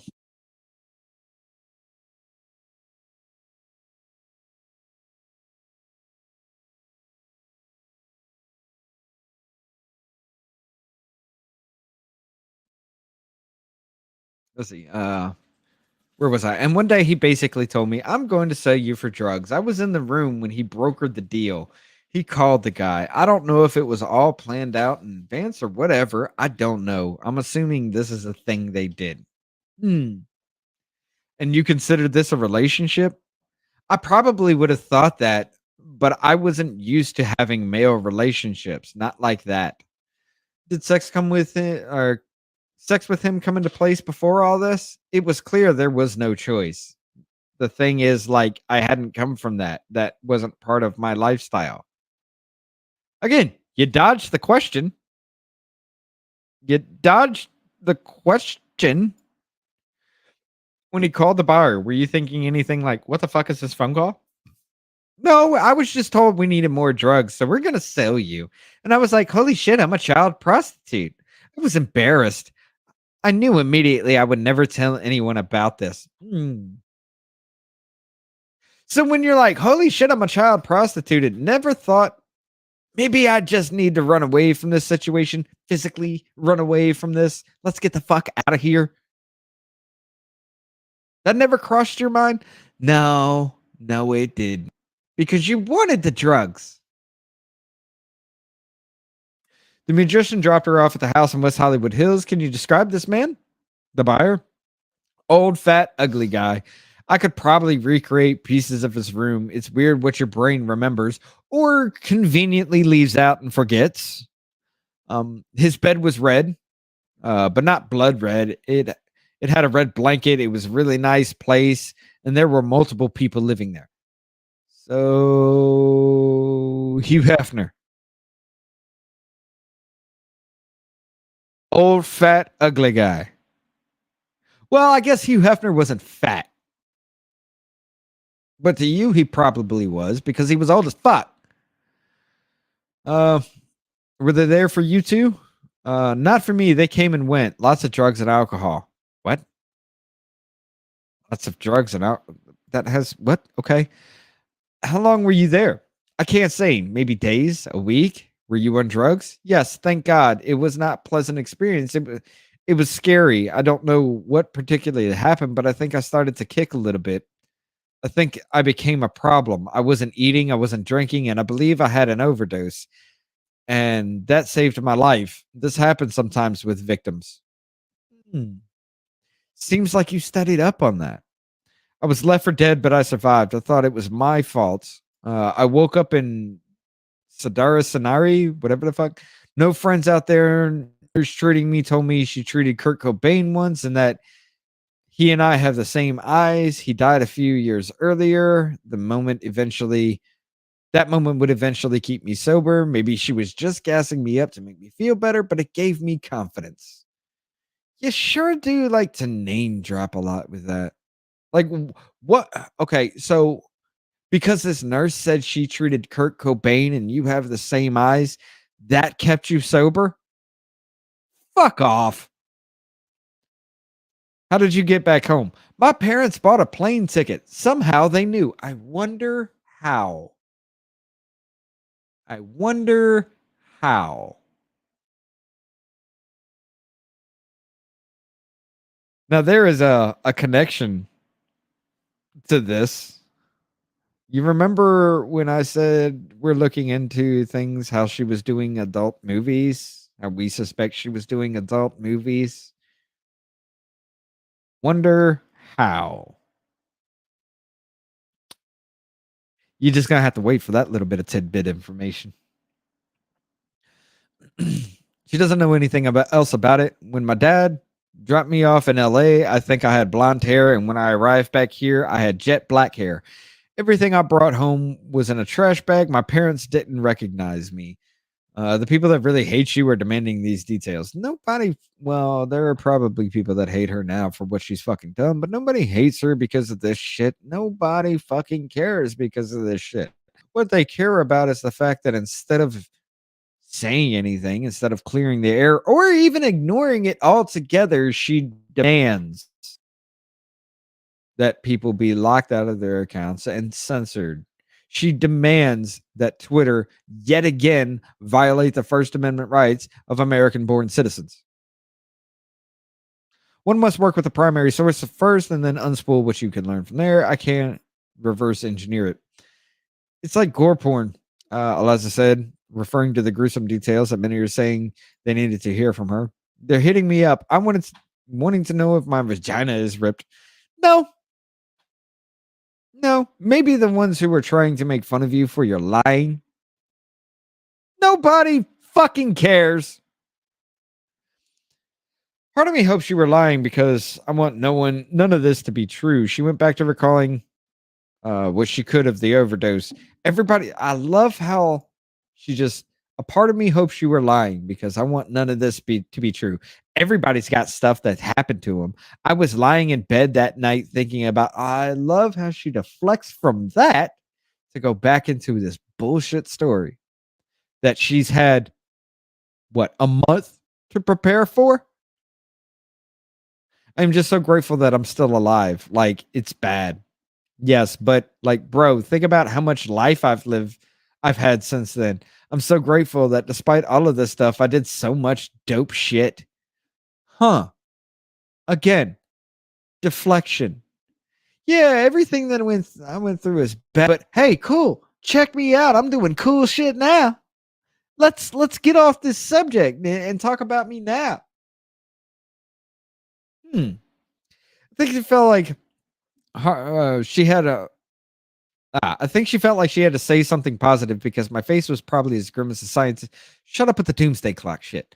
So do you remember anything leading up to or after the overdose? I asked. I guess it started at the buyer's house, and then they dropped me into the musician's hallway. I'm surprised they even called anyone. They were probably like, "We aren't going to deal with dead girl." Huh?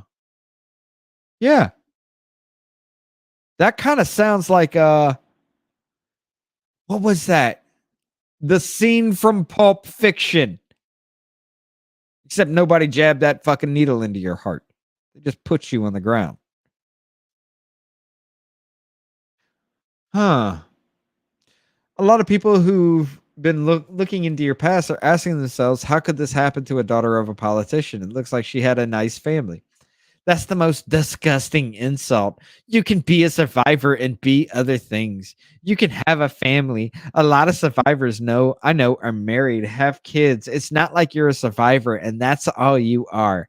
I could be fully in trauma, probably on disability, just rotting away, still off of the LA experience. That's why I'm like, at this point, I don't care what people say. Listen to what I survived. That's crazy.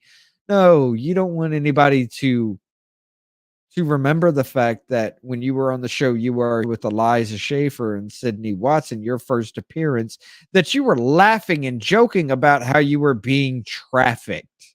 You don't want anybody to hear that. You don't want anybody to see that. You just want everybody to hear your lie.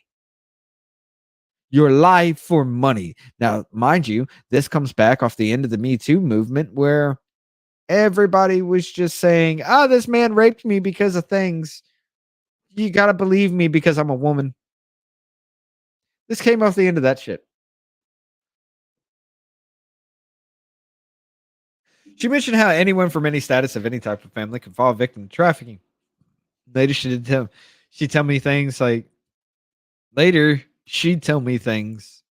She'd tell me she thinks the buyer dyed her hair black to make her look like a boy. Are you kidding me?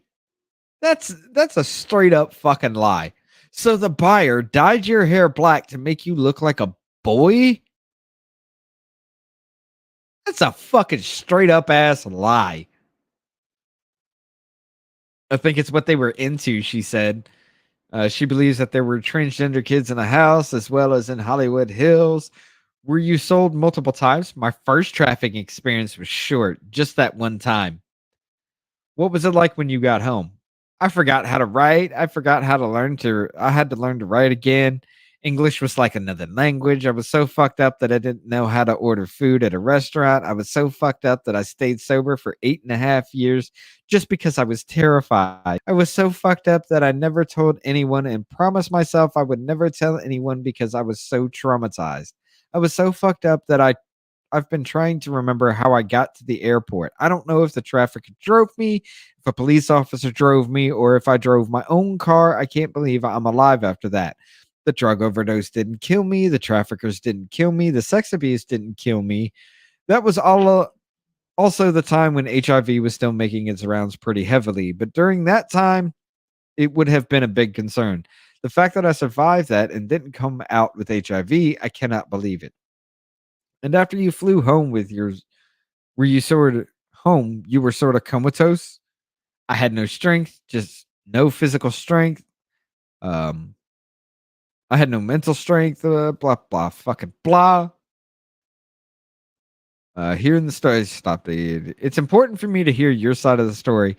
I know you've said it on some podcasts, but I need to hear it in person, not in the studio, not with cameras on, not with lights and makeup. When I'm talking to other survivors, we laugh a lot, we joke. Not about the abuse, but we have a dark humor. Not all the time, but not like but like among survivors, we weave in and out of intense conversations all the time. Reminded me of my own friends and family in AA who's sobriety, whatever. Can you back? So you came back to Quad Cities after LA. I detoxed here. It was a mess. I honestly don't remember going to the airport. I do not know. Parents picked her up from the airport. Eliza picked me up from. I don't know why you included that. That has no point in it. She said she made more than a week, spent more than a week in her bed, and her mother tended to her. She said she wasn't talking and hardly eating. Did you stay with her for a while after that? When I got better, I just wanted to go back to LA. Why? If LA was one of the darkest points in your life and you were so fucked up from it, why would you want to go back? Hmm. Again, I'm thinking as a father here, it's hard for me to understand how I wouldn't do whatever it took to prevent my daughter from going back to a place that appeared to destroy her. I arranged to pick up with her parents tomorrow and thought about how they dealt with that. And thought I'd ask how they dealt with that.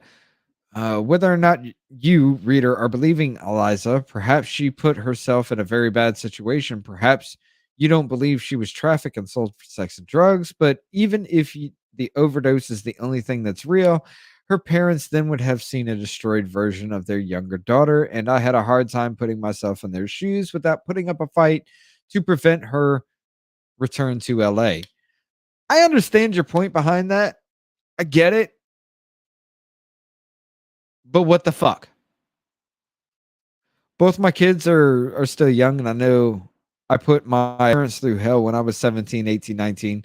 Nothing could have stopped me then too, despite all the nightmares waiting for me with open arms. Concerned about how and why he would return to LA. I'm sitting here like this is literally so textbook. What you're witnessing is full textbook abuse. After the first trafficking, I came home and I went back to LA. I called him. He would not talk to me. Hmm. It is textbook. It's almost like these stories have been heard time and time and time again, and you're just changing the places and not saying names. He would not talk to me. The musician, yes, he wouldn't talk to me. He just told me to go to AA. Why would you go back to him? I don't know. That's crazy.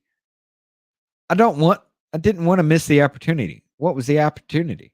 Being a rock star. That's why I came out there. I wanted to be a model. So if your first instance into that life was what you went through, why would you still pursue that goal? Hmm. So you won't name names? Can you say if it's a famous person? There are people involved in my story in very high profile. Maybe they aren't a household name, but I think if and when it all comes out, people will be like, "Oh wow, yeah, oh wow," because you're lying. You go back to him. This reminds me of the Christine Blasey Ford situation.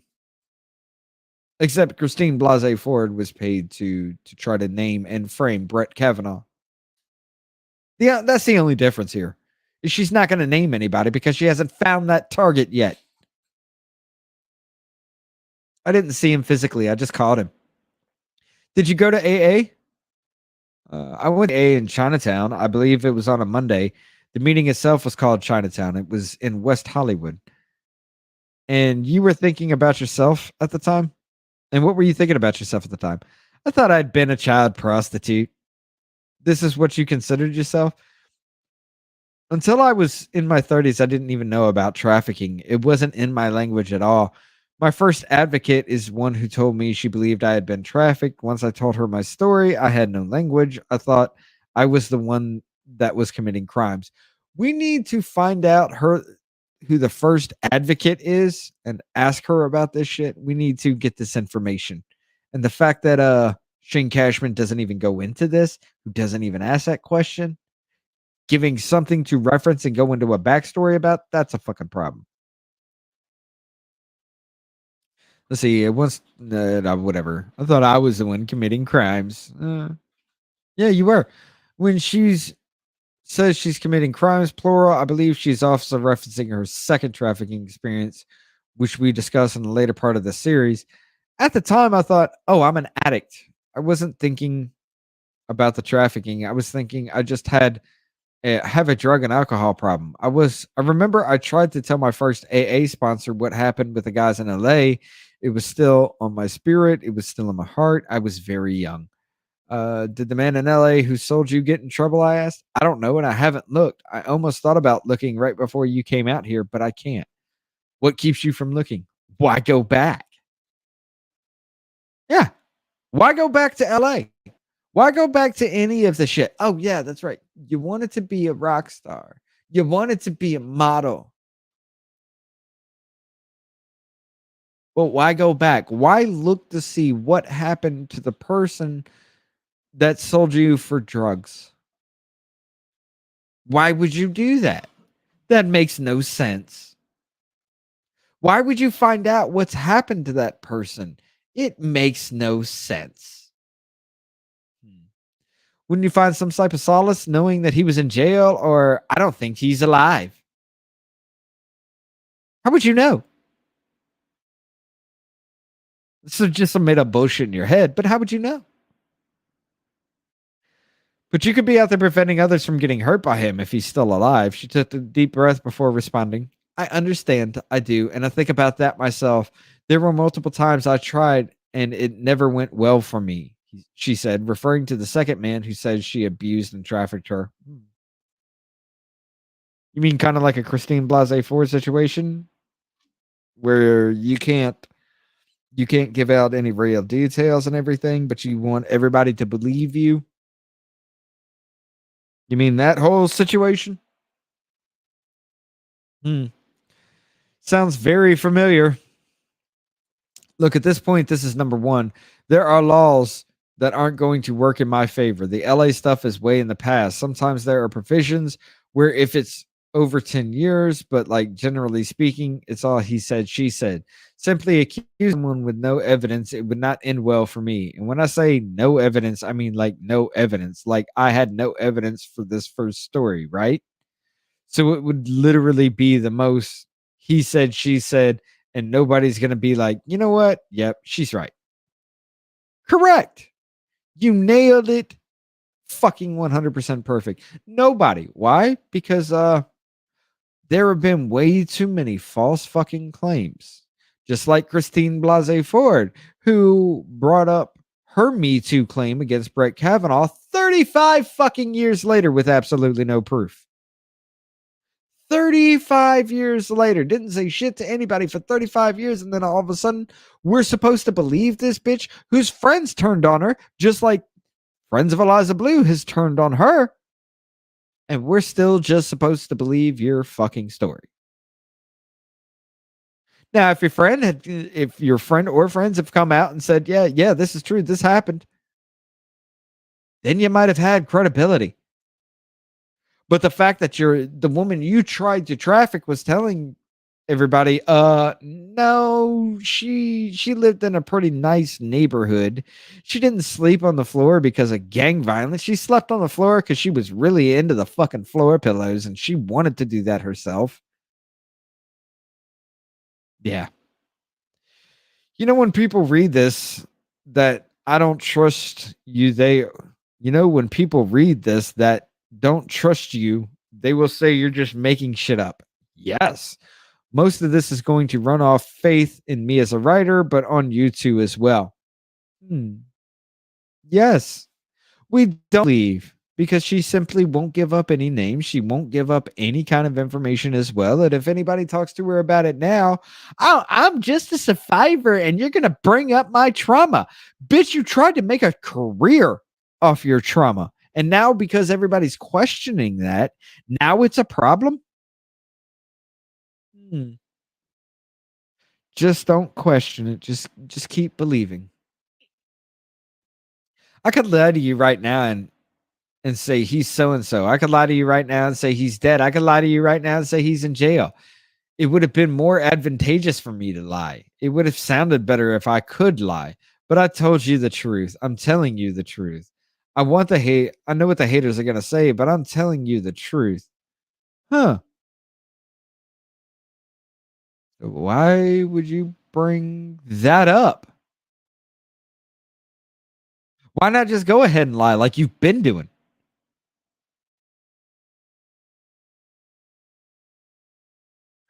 I think people not hearing me I think people not hearing a name means that you must be keeping things vague to keep the story straight. The problem is sometimes when you let things fester, you start drinking, doing drugs, getting into abusive relationships. Is that why you haven't been as fully open with your story? There's a multitude of reasons. When I stepped forward publicly, I had already been an advocate for a while privately. It I wasn't intentionally like, oh, I'm going to work in the shadows like that. It was like, there's a million trillion different ways to be an advocate.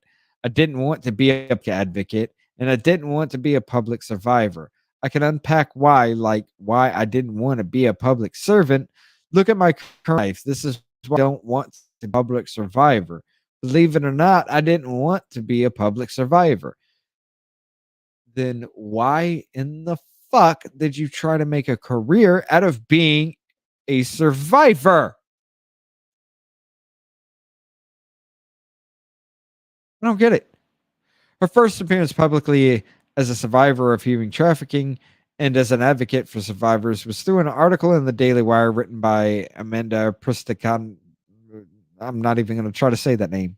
Yes, I am. Presti Giacomo? Presta Giacomo? I'm sorry. That sounds like some kind of. That sounds like some kind of cancer or something. I don't mean to say anything bad about Amanda, but Presta Giacomo. That just does not flow off the tongue in any way. But she says she reached out to the Daily Wire at the beginning of the COVID lockdown. She wanted to. Oh, she said she reached out to the Daily Wire at the beginning of the COVID lockdown. She wanted to see if they'd cover the way lockdowns would affect human trafficking.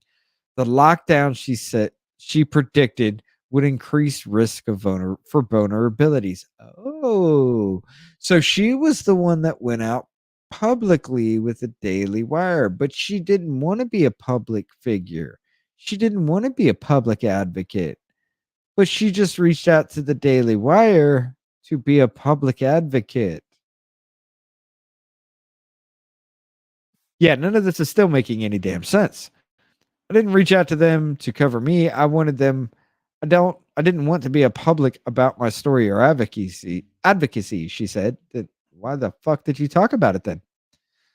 Eliza claims she did not want her name and face included in the article, but according to her, Presti Giacomo had fought to include these details as she believed it would give the article more reach.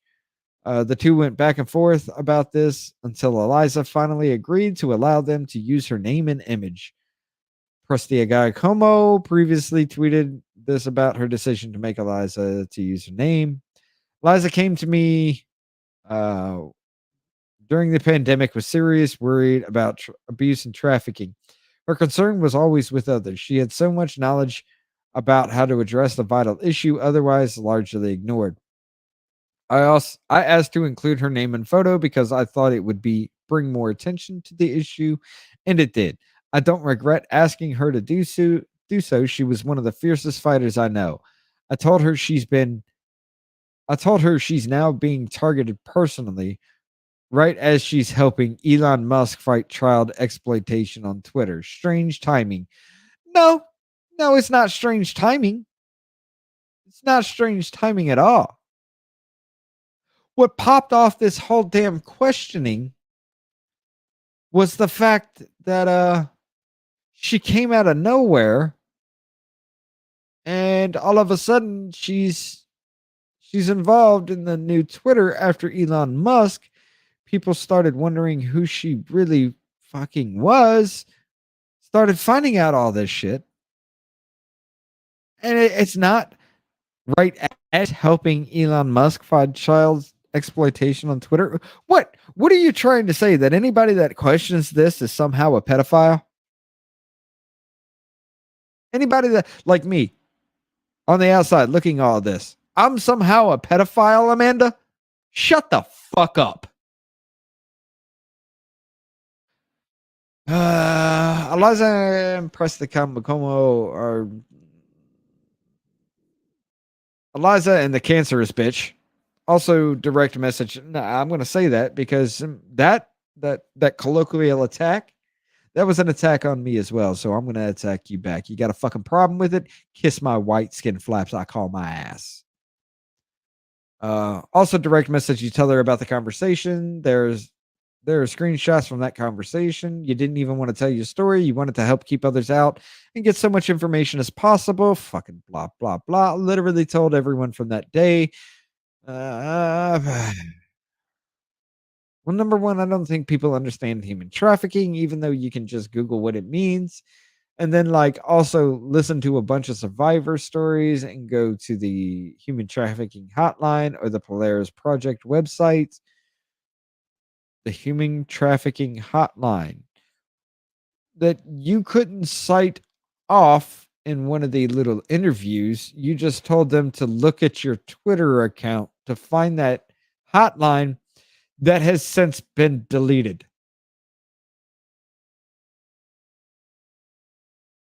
Yeah, because that makes sense. Like, we're going to go through your entire Twitter profile to find the hotline. Like, we got time for that. Okay. She continued, but the other piece that they don't understand is abuse or abusive situations. Like, quite frankly, you, Shane, could be my trafficker, or I could be your trafficker. We're at a truck stop and we could be going somewhere and looking like we're having a lovely conversation, and you and I could leave here and get in a car, and no one would be any the wiser. If somebody snapped a picture of us right now, they'd be like, "Oh, look, oh, they look like friends or in a relationship." Normal. Okay. I guess that's a good place to ask about the clip of you on Michael Malice's podcast, where you seem to give this definition of trafficking as though it's just catfishing. No, she said, this case is very nuanced, and I should have never brought it up on his program, because in retrospect, that's beyond what the general population can comprehend as far as trafficking is concerned. No, no, because what you said is people were using your profile image, making fake profiles, and pretending to be you to catfish dudes. Paraphrased in your own fucking words.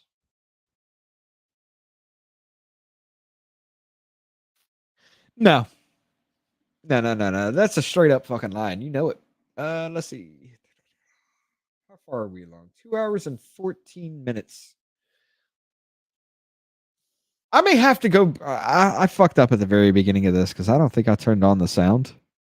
So all of that shit where I was replaying all that, I'm gonna have to go back and listen because I don't think I turned on the sound. So I may have to redo that shit yet again. It's what we do, right? But I'm going to keep it paused right here. I'm gonna yeah, I'm gonna go ahead and fucking pause right here because I got some shit I gotta take care of here. I didn't think this was gonna be a long time. And yeah, yeah. So in retrospect, Tim Pool lies about everything, calling it all drama. He knows about it all. He even says in his little members only part, he knows about it. He calls everybody that cares about this a PR campaign to make Eliza Bleu famous, and it's all about internet drama about her past. No, motherfucker, it's about the censorship she's involved with. Anybody calling her out, she's trying to get banned off Twitter. Anybody that brings up any question, simple questions, innocuous questions, she's trying to get banned off Twitter. Now she's coming after people on YouTube, trying to get their videos taken down that talk about this kind of situation. Yeah. World Star Hip Hop owns the rights to the video that she's trying to claim is private and shouldn't have been released in the first place. That was in the public view for 6 fucking years. And to Tim, every single one of us are hired PR campaigner. I don't even know what the fuck he's thinking with that. I don't even know how he came to that decision, other than the fact that he doesn't want to talk about it because Cassandra Fairbanks, or Cassandra McDonald is her married name, is his booker. She has run interference for this whole damn. She won't have anybody like Brittany Venti come on to talk about this issue because Brittany was the one that started this whole thing. Eliza. So she's pretty much blackballed the entire situation. So this cucked up fuck goes around saying that anybody that cares about this situation is a paid detractor, trying to make her famous because they're being paid to do so. And he knows this to be a case because somebody did that to a billboard before. So yeah, you went for 2 fucking weeks and then you snap on everybody saying that they're just paid actors, and you don't want to talk about the situation because it's not about the censorship, it's just drama.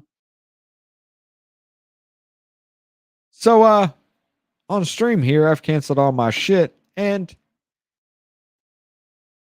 just to add another nail into the coffin that is this shit.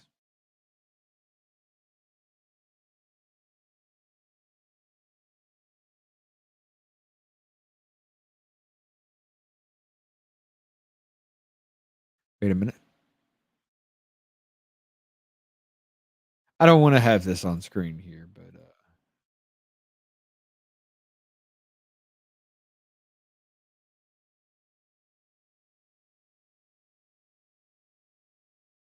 haha. Now put it on screen. My money no longer goes to Tim. How you like them fucking apples? You like that? Yeah, my money no longer goes to you because everything that you said you were fighting, everything that you said you stood for, every single fucking bit of it. You lied about it all. And now we're here. I will continue this rant later on. I will continue to rail against this shit. And I'm going to continue to speak up. She can come after me if she wants to. It don't fucking matter. Because she's got nothing.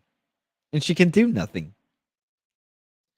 So we're going to continue this. I'll probably have to redo the whole Tim Pool segment because apparently I'm thinking I fucked up and didn't put the audio in there involved with that because I'm a dumbass and I usually fuck things up. But I'm going to go ahead and pause it right here. We're going to end this, and I'll be back again probably tomorrow after work to finish up this bullshit ass story and to show everything from Tim once again. But for right now, ladies and gentlemen, y'all take it easy. Have a good night. Remember this: you have a voice. It is important. Please sit down. Let's talk. Y'all take it easy. Have a good night. And we will see you again very, very soon.